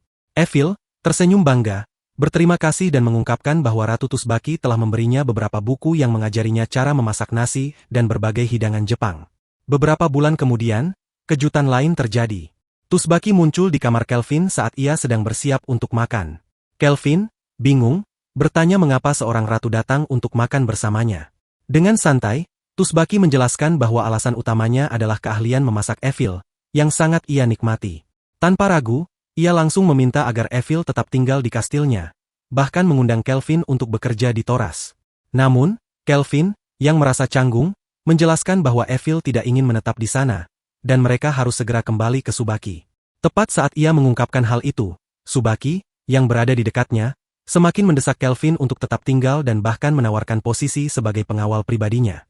Menyadari bahwa Tsubaki mulai menggoda dirinya, Kelvin dengan gugup segera menjauh dan menegaskan bahwa ia harus melanjutkan perjalanannya. Melihat tekadnya untuk pergi, Tsubaki akhirnya mengalah, tetapi dengan senyum hangat, ia mengatakan bahwa mereka akan selalu diterima kapanpun kembali ke negerinya. Sebagai tanda perpisahan, ia mengantar mereka menuju sebuah portal yang akan membawa mereka ke destinasi berikutnya. Setelah menggunakan teletransportasi, Kelvin akhirnya menyadari bahwa dalam identitas mereka, terdapat izin khusus dari administrator portal untuk menggunakannya. Hal ini membuatnya marah kepada Leo karena tidak memberitahunya tentang hal tersebut sejak awal. Meskipun begitu, akhirnya Kelvin dan kelompoknya kembali ke part, di mana Evil segera bertanya mengenai tujuan mereka selanjutnya. Namun, Kelvin menjawab bahwa mereka baru saja kembali, sehingga hari itu mereka akan mengambil waktu untuk beristirahat. Selain itu, ia juga mengungkapkan rencananya untuk membeli sebuah rumah. Beberapa waktu kemudian, Kelvin membawa teman-temannya untuk melihat rumah yang baru saja ia beli. Mereka semua terkejut karena rumah itu sangat besar, jauh lebih besar dari yang mereka bayangkan. Kelvin segera menyarankan agar semua orang memilih kamar masing-masing. Dengan wajah gugup, Evil meminta agar kamarnya ditempatkan di sebelah kamar Kelvin. Sementara itu, Gerard tampak tertarik dengan ruang bawah tanah, karena ia ingin menggunakannya sebagai tempat latihan. Kloto pun meminta izin untuk menggunakan halaman belakang rumah tersebut. Setelah semuanya merasa puas dengan pembagian ruangan, Kelvin menuju kamar mandi rumah yang menjadi alasan utama ia membeli tempat itu. Namun, sebelum sempat menikmati mandi pertamanya, bel rumah tiba-tiba berbunyi. Ia segera menuju pintu dan memperlihatkan kepada teman-temannya bahwa ia telah memutuskan untuk mempekerjakan Ruka dan ibunya, Elie, sebagai pelayan rumah mereka. Malam harinya, Kelvin merasa bahagia akhirnya bisa menikmati mandi yang lama dinantikannya. Saat berbaring di tempat tidur, ia mulai merasakan nostalgia terhadap ranjang di penginapan lama mereka. Namun, ketika hendak tidur, Melvina tiba-tiba datang dan memberitahunya bahwa sekarang ia sudah bisa memanggilnya. Dengan menggunakan sihirnya, Kelvin memanggil Dewi tersebut, dan saat melihatnya, ia langsung terpesona oleh kecantikannya. Keesokan paginya, Melvina sangat berterima kasih karena akhirnya bisa mencicipi masakan Evil yang telah lama dinantikannya. Ia juga mengungkapkan kekagumannya terhadap rumah mewah yang dibeli oleh Kelvin, tetapi juga mengeluhkan betapa sulitnya menemukan rumah itu karena mereka tidak lagi berada di penginapan. Sarah, yang duduk di meja makan bersamanya, penasaran dengan identitas Melvina yang begitu cantik dan bertanya kepada Kelvin siapa wanita itu. Tanpa ragu, Melvina langsung memperkenalkan dirinya kepada semua orang dan menjelaskan bahwa ia telah dipanggil pada malam sebelumnya. Di sisi lain, Gerard tampaknya sudah menduga bahwa Kelvin pasti akan membawa wanita lain ke dalam rumah mereka, yang langsung membuatnya panik. Namun, Melvina dengan santai mengoreksi pernyataan tersebut dan menyatakan bahwa ia sebenarnya adalah istri dari Kelvin. Pernyataan itu langsung membuat kekacauan, sementara Kelvin berusaha mati-matian menjelaskan bahwa itu tidak benar. Kemudian, saat mereka menikmati teh sore, Melvina ingin memberikan hadiah sebagai bentuk apresiasi kepada Kelvin karena telah berhasil memanggilnya. Melv, sebagai bentuk penghargaan atas keberhasilan yang telah dicapai, memberikan berkah istimewa kepada Dewi Reinkarnasi. Berkah ini memiliki dua keunggulan utama. Pertama, sekali dalam sebulan, pemiliknya dapat menghindari satu serangan mematikan. Kedua, ia memiliki kemampuan untuk memanggil para pahlawan. Di adegan berikutnya, Melina terlibat dalam pertarungan latihan melawan Sarah, sementara Gerard dengan penuh perhatian menjaga Ruka sambil menyaksikan duel antara kedua gadis tersebut. Di sisi lain, Kelvin tampak tenggelam dalam nostalgia, bertanya-tanya tentang bagaimana keadaan para pahlawan saat ini. Kelvin merenungkan makna sebenarnya dari kata pahlawan. Baginya, meskipun seorang pahlawan telah mengalahkan Raja Iblis, itu tidak serta-merta menjadikannya pahlawan sejati. Ia berpikir bahwa mungkin saja sosok tersebut sebenarnya adalah seorang petualang peringkat es, atau bahkan Raja Binatang dari Gaun. Setelah pertarungan antara Melina dan Sarah usai, keduanya saling memuji kekuatan masing-masing. Gerard, yang mengamati duel tersebut, penasaran mengapa mereka begitu serius bertarung. Sarah kemudian mengungkapkan bahwa mereka sebenarnya sedang memperjuangkan hak untuk tidur di samping Kelvin. Kemudian, para gadis menikmati waktu mandi bersama. Di tengah suasana santai itu, mereka mulai bertanya-tanya alasan Kelvin tampak begitu terganggu akhir-akhir ini. Evil, yang baru saja tiba di tempat itu, menyampaikan pendapatnya bahwa mungkin ini berkaitan dengan sesuatu yang telah dikatakan oleh Melvina tentang para pahlawan. Sementara itu, Melvina, yang telah selesai mandi, pergi menemui Kelvin dan dengan genit menyuapkan sepotong coklat ke mulutnya. Kelvin mengeluh karena hal itu, tetapi yang lebih mengejutkan baginya adalah bagaimana Melvina bisa mengetahui bahwa ia memiliki sebuah pertanyaan yang ingin ia tanyakan. Dengan ragu-ragu, ia akhirnya bertanya mengapa Melvina begitu membutuhkan para pahlawan. Melvina pun menjawab bahwa untuk memahami hal itu, pertama-tama ia harus menjelaskan tentang Raja Iblis. Menurut penuturan Melvina, setiap beberapa waktu sekali, seorang Raja Iblis akan muncul secara siklis di dunia ini. Tidak ada cara pasti untuk mencegahnya, bahkan ia sendiri tidak tahu seperti apa wujudnya. Namun, satu hal yang pasti, setiap Raja Iblis memiliki kemampuan khusus bernama Malicia. Kemampuan ini memiliki dua efek utama. Efek pertama adalah meningkatkan kejahatan dalam diri penggunanya, hingga akhirnya menguasai kepribadiannya sepenuhnya. Efek kedua adalah menjadikan mereka kebal terhadap segala bentuk serangan, seolah-olah mereka adalah dewa yang tak terkalahkan. Terkejut dengan penjelasan tersebut, Kelvin bertanya bagaimana cara untuk mengalahkan Raja Iblis. Melvina kemudian menjelaskan bahwa inilah alasan mereka membutuhkan para pahlawan dari dunia lain. Para pahlawan memiliki kekuatan unik yang tidak dimiliki oleh siapapun di dunia ini, dan karena itulah mereka menjadi satu-satunya harapan untuk melawan kegelapan yang akan datang. Kelvin menyadari bahwa kemampuan menghilang Raja Iblis telah dinetralkan. Ia berpikir bahwa serangannya kini bisa melukai lawannya, sehingga ia tidak mengerti mengapa mereka disebut sebagai pahlawan. Berbeda dengan para pahlawan, Kelvin sendiri tidak memiliki ingatan tentang kehidupan sebelumnya. Hal ini membuatnya bertanya-tanya apakah memang benar untuk memanggil orang lain dari dunia lain dan memaksa mereka menjadi pahlawan. Mendengar kebimbangannya, Melvina menyarankan agar ia mempertimbangkan opsi reinkarnasi jika tidak ingin memanggil orang secara paksa dari dunia lain. Melvina kemudian menjelaskan bahwa ada dua metode pemanggilan seseorang dari dunia lain. Yang pertama adalah dengan mentransportasi mereka, membawa mereka secara utuh dalam keadaan hidup. Sedangkan yang kedua adalah reinkarnasi, di mana hanya jiwa dari seseorang yang telah meninggal yang bisa dipanggil kembali. Selain itu, ada perbedaan signifikan dalam jumlah energi sihir yang diperlukan untuk melakukan kedua metode tersebut. Reinkarnasi hanya digunakan untuk memanggil individu yang sangat kuat, sementara transportasi lebih sering digunakan untuk menghadirkan pahlawan.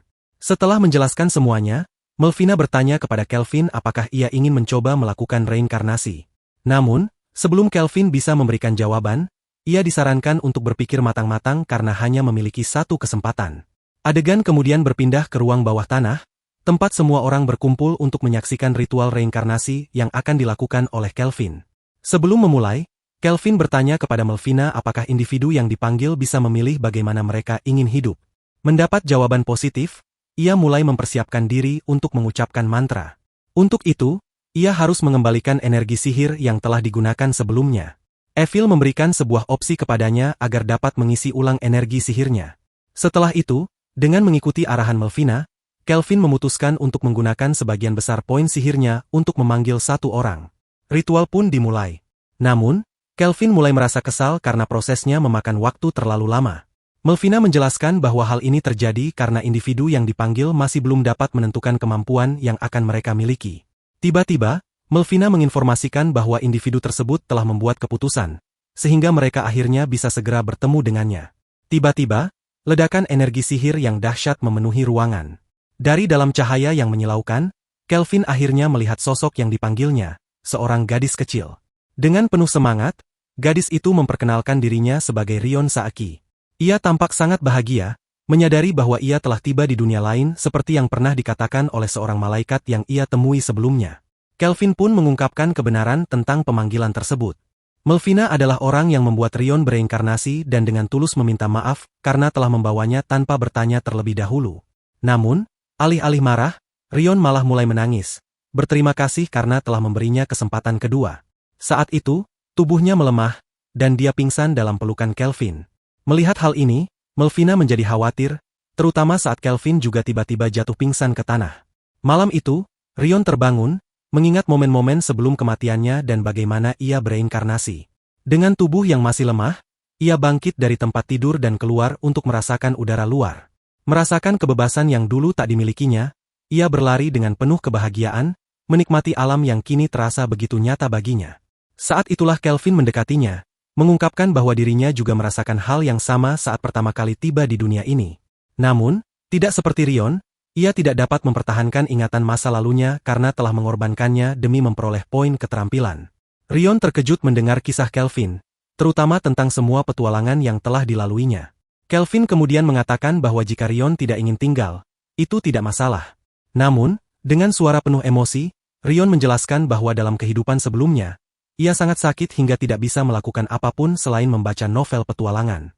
Karena itulah, saat kematian datang, ia merasa hidupnya sia-sia. Tapi kini, berkat Kelvin, ia memiliki kesempatan kedua, dan ia ingin menggunakannya dengan sebaik mungkin. Dengan penuh semangat, ia meminta untuk bergabung dalam kelompok Kelvin. Melihat keteguhan hatinya, Kelvin akhirnya setuju. Kemudian, Kelvin memberitahunya bahwa karena kemiripan fisik mereka, orang-orang di desa mungkin akan mengira mereka saudara kandung. Bagi Rio, ini adalah hal yang menyenangkan, karena dalam kehidupan sebelumnya, ia adalah anak tunggal. Ia sangat bersemangat dengan gagasan memiliki seorang kakak. Namun, Kelvin, dengan sedikit rasa malu, mengungkapkan bahwa ia ingin mengubah nama Rio, karena namanya mengingatkan pada seseorang yang tidak ingin ia ingat. Tanpa ragu, Rion menerima usulan itu dan memilih nama baru untuk dirinya sendiri, Rion. Kelvin setuju dan menyambutnya dengan senyuman. Saat malam tiba, Kelvin terbangun dan menemukan bahwa Evil dan Sarah sedang tidur di sebelahnya. Namun, yang lebih mengejutkan adalah ketika ia menyadari bahwa Rion juga berada di ranjangnya. Ia tidak mengerti apakah ini hal yang biasa di dunia ini atau tidak. Keesokan harinya, mereka pergi ke hutan ungu gelap untuk berlatih. Dalam perjalanan, Evil menatap Kelvin dengan penuh pengertian dan berkata bahwa ia memahami alasan Rion harus ikut. Namun, ia masih penasaran, mengapa Ruka juga berada di sana? Kelvin pun tersenyum dan mulai menjelaskan alasan di balik keputusan itu.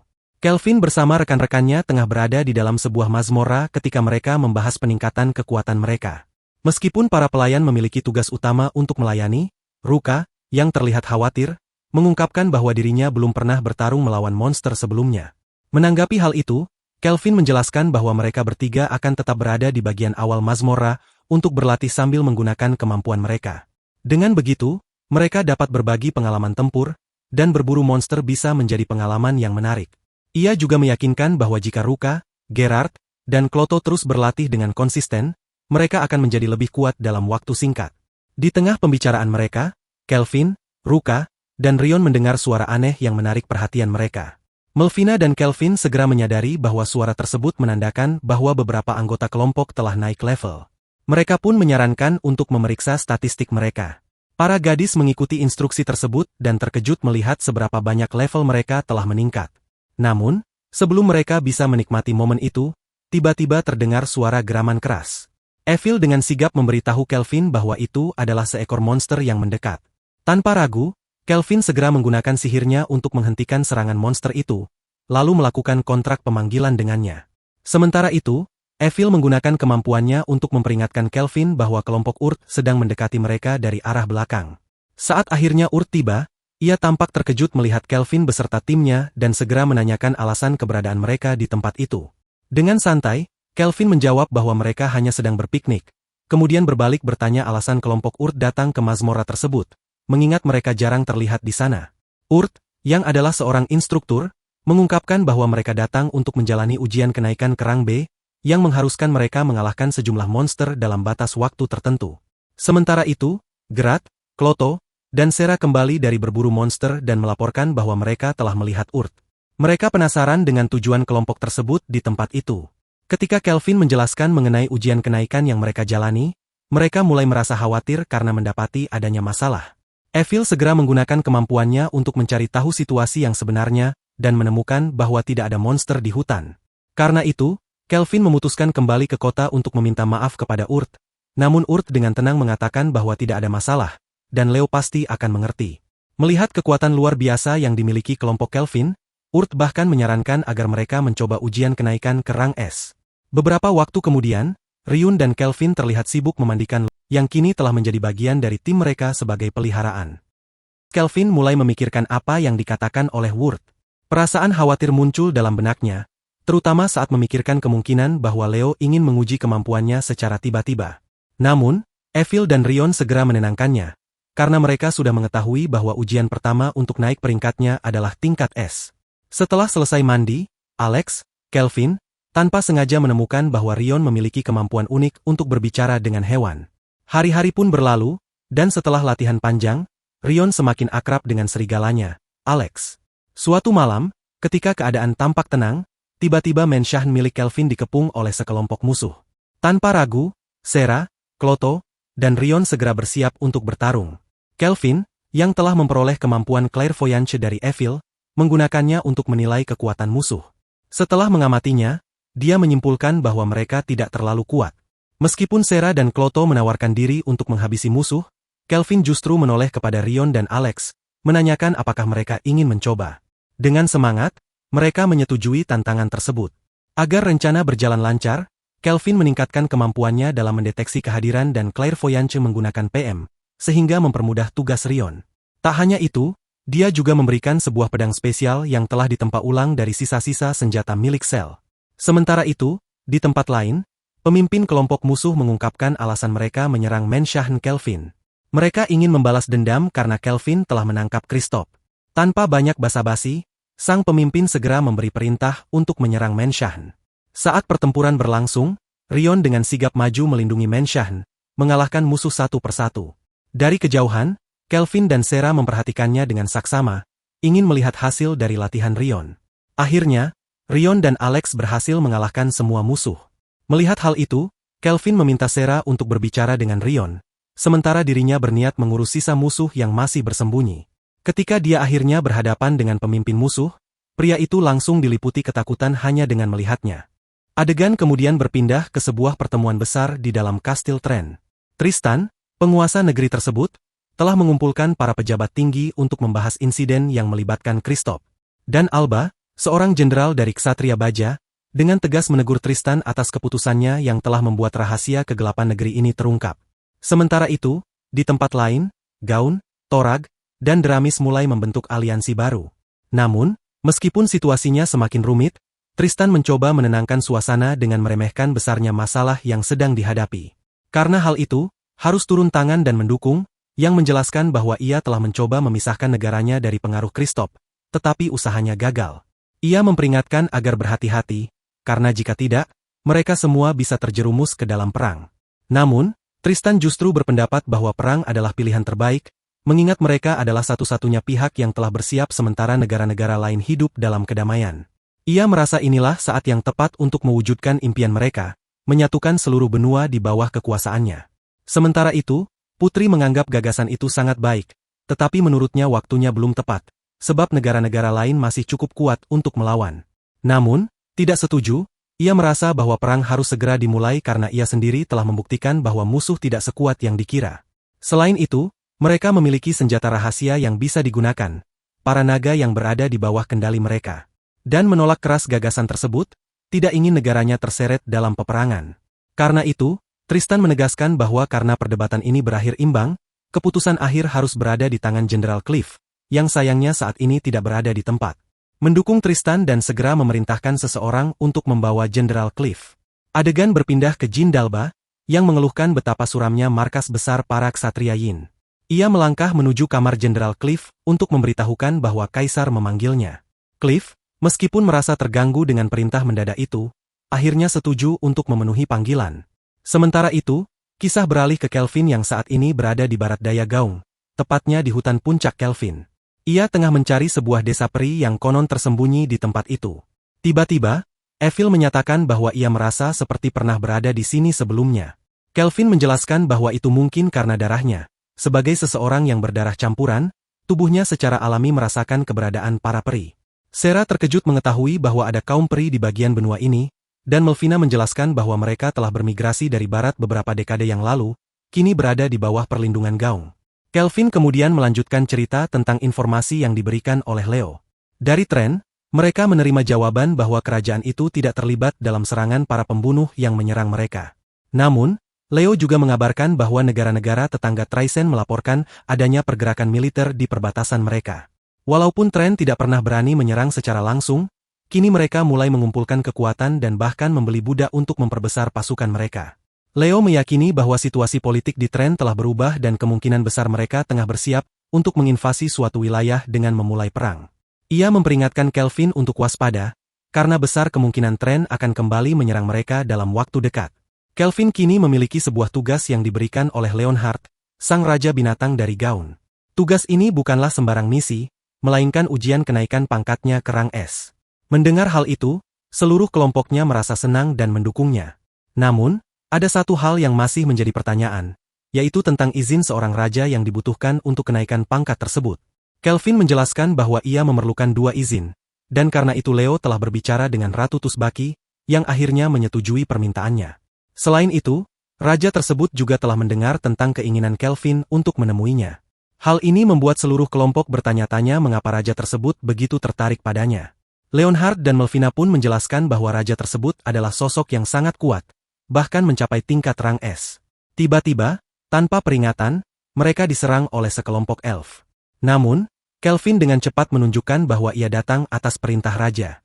Mendengar hal tersebut, Nellas, tetua desa elf, segera muncul dan meminta maaf kepada Kelvin atas serangan yang telah terjadi. Ia pun berterima kasih karena Kelvin telah datang. Saat mendekat, Kelvin menyadari sesuatu yang mengejutkan, Lumil ternyata masih hidup. Tak lama setelah itu, mereka semua menuju desa. Namun, sebelum membahas mengenai permintaan sang raja, Kelvin ingin mengetahui lebih dalam tentang kejadian yang telah terjadi sebelumnya. Ternyata, ada sebuah kesalahpahaman di mana Nelas mengira bahwa Evil adalah Lumil. Hal ini membuat Kelvin penasaran, karena bisa saja Evil sebenarnya adalah mata-mata yang berasal dari tempat asal Lumil. Dulu, seekor naga api bernama menyerang desa karena menginginkan elf yang telah menghinanya diserahkan. Jika tidak, ia akan membakar seluruh desa hingga habis. Namun, tidak ada seorang pun yang mengenalnya atau memahami alasan di balik kemarahannya. Karena itu, naga tersebut mengamuk dan membantai setengah penduduk desa. Nelas merasa menyesal karena banyak yang tewas tanpa mengetahui penyebabnya. Bahkan ia sendiri terluka dalam pertarungan tersebut. Di tengah kekacauan itu, hanya Lumil yang berani maju melawan sang naga. Ia menawarkan dirinya sebagai ganti agar naga tersebut tidak lagi menyerang desanya. Namun, naga itu menjawab bahwa bukan dia yang dicarinya. Sebagai gantinya, sang naga memberikan tawaran pernikahan, jika Lumil mau menikah dengannya, maka desa akan dibiarkan hidup dengan damai. Dengan berat hati, Lumil menyetujui perjanjian itu dan dibawa pergi oleh sang naga. Beberapa tahun kemudian, tubuh Lumil ditemukan tak bernyawa di hutan. Ketakutan bahwa Raja Naga akan kembali, penduduk desa memutuskan untuk meninggalkan tempat mereka dan mencari tanah baru. Sera kemudian mengungkapkan bahwa jika Nelas mengira Evil adalah Lumil, mungkin saja Lumil adalah ibunya. Nelas menambahkan bahwa jika demikian, maka Evil bisa saja merupakan keturunan Raja Naga. Namun, Melvina segera membantah teori itu, menjelaskan bahwa para setengah elf hanya bisa lahir dari persatuan antara manusia dan elf. Darah naga terlalu kuat untuk bercampur dengan ras lain. Di tengah kebingungan dan pertanyaan tentang masa lalunya, Evil dengan tenang menyatakan bahwa meskipun ia tidak mengetahui asal-usulnya, ia merasa bahagia karena kini memiliki teman-teman yang ia anggap sebagai keluarga yang luar biasa. Dengan tekad yang baru, mereka pun memutuskan untuk melanjutkan perjalanan mereka. Kelvin menerima tugas penting dari sang raja, yang membawanya ke sebuah desa di tepi hutan. Saat tiba di sana, memberitahunya bahwa desa tersebut memiliki penghalang sihir yang bisa membuat orang tersesat. Namun anehnya, penghalang itu tidak berpengaruh pada monster. Hal ini membuat Kelvin berpikir bahwa mungkin ada kemampuan tertentu yang dapat meniadakan efek penghalang tersebut. Seorang tetua desa kemudian menambahkan bahwa monster-monster itu telah datang 2 atau 3 kali sebelumnya, tetapi mereka tidak berniat menyerang. Sebaliknya, mereka tampaknya hanya ingin menculik para elf. Kelvin mulai merasa cemas karena monster biasanya tidak bertindak begitu terorganisir. Merasa malu mengakui bahwa baik mereka maupun para prajurit dari Gaun tidak mampu menghadapi monster-monster tersebut. Namun, tim Kelvin segera menghiburnya dan berjanji untuk melindungi desa. Sebelum melakukan perlawanan, Kelvin meminta izin untuk memperbarui pertahanan desa agar monster tidak bisa menyerang mereka dengan mudah. Saat malam tiba, ia mengamati kelompok monster yang mulai mendekati desa, dipandu oleh sekelompok prajurit.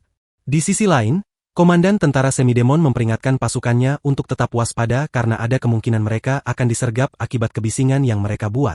Ia juga memberitahu bahwa setelah mengalahkan pasukan Gaun, rencana Jenderal Tristan telah memasuki fase paling krusial. Para prajurit penasaran dari mana Tristan mendapatkan kalung peringkat es yang digunakannya untuk mengendalikan para iblis.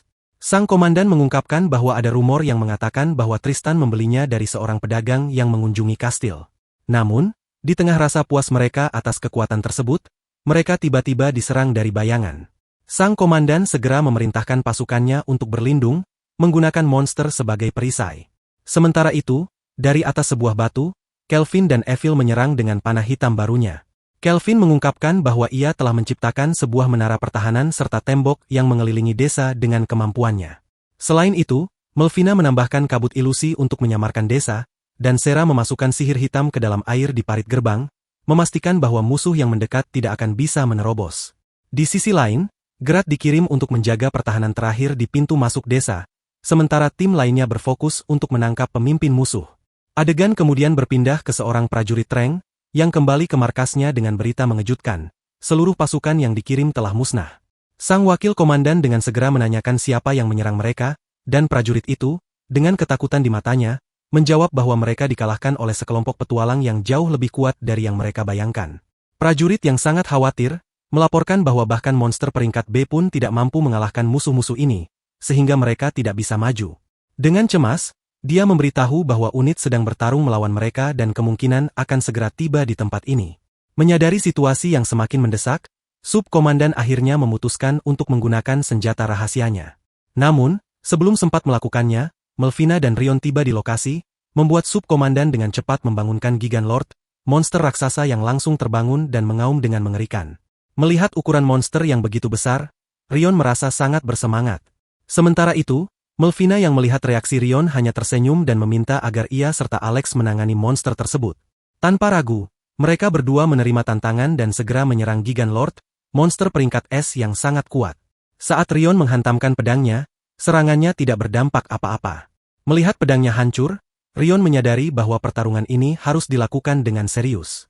Ia pun mengaktifkan kemampuan pahlawan, lalu bergegas menuju kepala monster dengan menggenggam pedang yang dibuat khusus oleh Kelvin. Sementara itu, Alex juga dapat menggunakan pedang lain, sehingga mereka berhasil melancarkan serangan 3 pedang sekaligus. Akhirnya, serangan gabungan Rion dan Alex berhasil melukai Gigan Lord, membuat Subkomandan terkejut. Menyadari bahaya yang semakin besar, ia pun memberi perintah kepada monster tersebut untuk berubah. Gigan Lord pun mengungkapkan wujud aslinya, sebuah iblis api yang jauh lebih menakutkan. Namun, Rion tetap percaya diri, karena api yang dikeluarkan monster itu tidak sekuat milik Sera. Dengan semangat membara, Rion mengulangi serangannya dan kali ini berhasil mengalahkan monster itu sepenuhnya, sama seperti yang ia lakukan terhadap pasukan Trang. Di sisi lain, Kelvin mengamati pertumbuhan Rion dengan penuh kebanggaan. Namun, tiba-tiba, ia diserang secara langsung oleh serangan yang tidak terduga. Beruntung, Kelvin berhasil melindungi dirinya, membuat Cliff dan pasukannya terkejut karena serangan mereka gagal mengenainya. Alih-alih merasa takut, Kelvin justru semakin bersemangat melihat kekuatan musuh barunya. Sementara itu, Cliff juga mulai tertarik pada lawannya dan mengarahkan perhatiannya pada seorang elf. Tanpa ragu, Cliff meminta Evil untuk menjadi budaknya dan mencoba menggunakan teknik khusus untuk mengendalikan dirinya. Namun, Kelvin segera menyadari niat licik Cliff, yang berusaha menggunakan sihir untuk menguasai Evil. Dengan refleks yang luar biasa, ia melancarkan serangan balik yang sangat cepat. Cliff, yang kini menghadapi Kelvin secara langsung, memperkenalkan dirinya dengan angkuh dan mengejek Kelvin karena tidak akan bisa menandingi seorang jenderal ksatria sihir dari Trang. Namun, Kelvin yang sudah dipenuhi amarah langsung membentaknya, memperingatkan Cliff agar tidak berani menyentuh gadisnya. Dengan penuh determinasi, ia pun menggunakan mata analisanya untuk mengungkap kekuatan sebenarnya dari Cliff. Kelvin menyadari bahwa statistiknya berfokus pada kemampuan uniknya yang disebut Mirada Enchantadora. Dari situ, dia menyadari bahwa Cliff juga seorang yang bereinkarnasi. Dengan penuh rasa ingin tahu, Kelvin menanyakan hal itu kepadanya, tetapi Cliff hanya menanggapinya dengan ketus, menyuruhnya untuk tidak menjadi terlalu kepo. Namun, Kelvin terkejut saat mengetahui bahwa dirinya memiliki kemampuan yang jauh lebih unggul dibandingkan dengan kamuflase tingkat tinggi Cliff. Kelvin kemudian memerintahkan Evil untuk kembali ke desa, karena dia berniat menghancurkan menara. Setelah itu, dia menyerang pasukan ksatria magis untuk menjauhkan mereka dari lokasi pertempuran. Sementara itu, Kelvin memanfaatkan waktu yang ada untuk menciptakan 4 tombak obsidian dan kembali melancarkan serangan terhadap Cliff. Namun, serangannya berhasil dihentikan dengan mudah. Tidak menyerah, Kelvin mencoba lagi, tetapi hasilnya tetap sama. Marah dengan kegagalannya, Kelvin meningkatkan intensitas serangannya untuk menembus penghalang yang melindungi Cliff. Namun, Cliff dengan percaya diri mengatakan bahwa tidak ada sihir maupun senjata yang bisa menembus Helis, penghalangnya yang dapat menghancurkan apapun yang menyentuhnya. Akan tetapi, dia mulai terkejut saat melihat senjata Kelvin tetap bertahan lebih lama dari yang dia duga. Melihat lawan yang begitu tangguh di hadapannya, Kelvin tersenyum penuh semangat. Cliff, yang tidak memahami alasan Kelvin tersenyum dalam situasi seperti ini, memperingatkan agar Kelvin lebih berhati-hati terhadap serangan dari belakang. Saat Kelvin menoleh, dia menyadari bahwa musuh-musuhnya telah mengepungnya. Dalam kondisi itu, dia harus menggunakan tombak obsidian untuk melindungi dirinya. Cliff, yang merasa situasinya sudah menguntungkan, meminta Kelvin untuk menyerah karena dia yakin pengepungan ini akan memastikan kemenangan mereka. Namun, Kelvin hanya tertawa meremahkannya. Tiba-tiba, sebuah serangan menusuk berhasil menembus penghalang Helis, mengejutkan Cliff. Kelvin menunjukkan bahwa dia tidak lagi dalam posisi yang lemah, berkat pasukan golem yang telah diberikan kehendak bebas olehnya. Dengan keunggulan ini, dia segera mengerahkan golem-golemnya ke medan pertempuran. Dia juga memberikan perintah khusus, jangan membunuh para pelayan Cliff, karena dia ingin membebaskan mereka dari kutukan yang mengikat mereka. Pertarungan utama antara Kelvin dan sang jenderal akhirnya dimulai, berpindah ke udara. Keduanya saling memperlihatkan teknik terkuat mereka, membuat pertempuran semakin sengit. Dalam usahanya menyerang Kelvin, Cliff bahkan secara tidak sengaja melukai sekutunya sendiri. Hal ini membuat Kelvin marah, menyadari bahwa Cliff tidak peduli pada rekannya, karena dia menganggap mereka hanya sebagai pion yang bisa digantikan kapan saja. Cliff tertawa mengejek Kelvin, menganggap kepeduliannya terhadap hal-hal remeh sebagai sesuatu yang bodoh. Dia dengan bangga menyatakan bahwa dunia ini adalah tempat di mana dia bisa bebas tanpa aturan. Dengan angkuh, dia mengakui bahwa kekuatan yang diperolehnya sejak reinkarnasi memberinya kebebasan untuk melakukan apapun yang dia inginkan. Namun, Kelvin, yang kini memahami bahwa dirinya adalah seorang petarung sejati, mulai menikmati pertempuran ini. Dia menyadari satu hal, dirinya adalah seorang pecandu pertempuran, dan inilah saatnya membuktikan kekuatannya. Kelvin mengakui bahwa meskipun dirinya merasa bersemangat karena memiliki kekuatan besar, ia menyadari bahwa jika hanya peduli pada dirinya sendiri tanpa memperhatikan orang lain, maka dirinya tidak lebih dari sekadar cacing. Cliff, yang mendengar perkataan itu, merasa kesal dan segera mengaktifkan barera Helis untuk menyerang Kelvin sekali lagi. Menyadari situasi yang semakin berbahaya, Kelvin memutuskan untuk menggunakan kekuatannya yang maksimal. Meskipun senjatanya hancur, ia tetap berhasil melukai Cliff. Hal ini membuat Cliff kehilangan kendali dan dengan penuh kemarahan bersumpah untuk menghancurkan Kelvin dengan menggunakan sihir rang es miliknya. Kelvin, bukannya gentar, malah menantang Cliff untuk melancarkan serangannya. Namun, ia terkejut saat menyaksikan betapa dahsyatnya tingkat kekuatan rang es, yang bahkan setara dengan bencana alam. Saat Cliff mulai menyiapkan serangan pamungkasnya, efek dari sihirnya mulai terasa di sekitar mereka, menyebabkan kehancuran di hutan serta memengaruhi para elf yang tinggal di sana.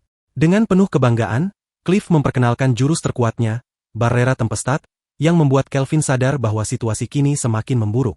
Dalam kondisi kritis ini, Kelvin meminta bantuan Kloto untuk memberikannya tongkat sihir yang dapat membantunya mengalahkan musuh. Tanpa memedulikan kehancuran hutan di sekitarnya, Kelvin melancarkan serangan yang berhasil menembus pertahanan Cliff. Teriakan kesakitan terdengar ketika kaki Cliff terpotong, membuatnya memohon ampun kepada Kelvin. Namun, sebelum Kelvin dapat menghabisinya, Cliff tiba-tiba menghilang dan sesosok musuh baru muncul. Sosok itu memperkenalkan dirinya sebagai Tristan Face, seorang jenderal dari pasukan, yang ternyata adalah dalang di balik seluruh serangan terhadap para elf. Kelvin, yang mendengar pengakuan ini, menegaskan bahwa Tristan pun harus membayar harga atas perbuatannya, terutama setelah ia menyerahkan Cliff. Namun, Tristan menolak karena menurutnya Cliff masih memiliki kegunaan. Perdebatan singkat terjadi, hingga Kelvin tiba-tiba bertanya apakah Cliff sebenarnya adalah Invoca. Tristan terkejut mendengar pertanyaan itu, tetapi akhirnya memutuskan untuk mundur setelah menyadari bahwa mereka telah kalah dalam pertempuran ini. Sementara itu, di tempat lain, Evil berbicara dengan Nelas yang kemudian memerintahkan rakyatnya untuk menyiapkan pesta besar sebagai ungkapan terima kasih. Di sisi lain, Melvina, Rion, dan Sera saling berlomba untuk melihat siapa yang paling cepat, karena mereka semua ingin menjadi yang pertama mendapatkan pujian dari Kelvin. Pada akhirnya, menciptakan sebuah mantra baru dan berhasil mengalahkan para gadis lainnya, yang kemudian mengucapkan selamat atas kemajuannya. Di dalam kastil Tren, Cliff akhirnya terbangun, menandakan bahwa pertarungan belum benar-benar berakhir. Tristan menatap sosok yang terikat di hadapannya. Dengan nada mengejek ia memberitahu bahwa telah menyembuhkan kakinya. Namun, bukannya membebaskannya, ia justru ingin menyiksanya menggunakan senjata terkutuk yang telah disiapkan oleh Gildor. Berbeda dengan dirinya, pria lain yang bereinkarnasi adalah sosok yang sempurna. Sementara itu, di tempat lain, kelompok Kelvin sedang menikmati pesta di desa, merayakan kemenangan mereka. Namun, Kelvin memilih untuk menyendiri, menjauh dari keramaian. Evil yang menyadari hal itu, memutuskan untuk menemaninya. Dalam keheningan malam, Kelvin mengungkapkan rasa terima kasihnya karena telah bertemu dengan mereka. Ia berjanji akan menggunakan kekuatannya untuk melindungi semua orang yang ia sayangi. Evil tersenyum dan menunjukkan sebuah benda yang diberikan oleh seorang lelaki tua. Benda itu ternyata milik ibunya, Lumil. Dengan perasaan bahagia, ia mengungkapkan betapa senangnya bisa berada di sini, diterima dengan baik, dan mengetahui asal-usulnya. Melihat kebahagiaan Evil, Kelvin ikut tersenyum dan menawarkan diri untuk menyematkan benda tersebut di rambutnya. Saat Kelvin melakukannya, Evil dengan penuh ketulusan mengucapkan terima kasih dan memohon agar diizinkan untuk selalu mengabdi kepadanya. Kelvin, tanpa ragu, menerima permintaan itu. Namun, momen haru mereka segera terganggu oleh kedatangan teman-temannya yang sudah sedikit mabuk. Mereka datang untuk mencari Kelvin dan Evil, namun tiba-tiba, seorang gadis elf muncul dari kegelapan.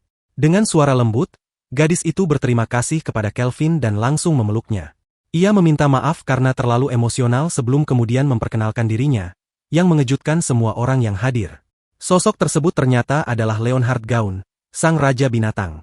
Kelvin, dengan kebingungan, bertanya apakah dia benar-benar seorang gadis.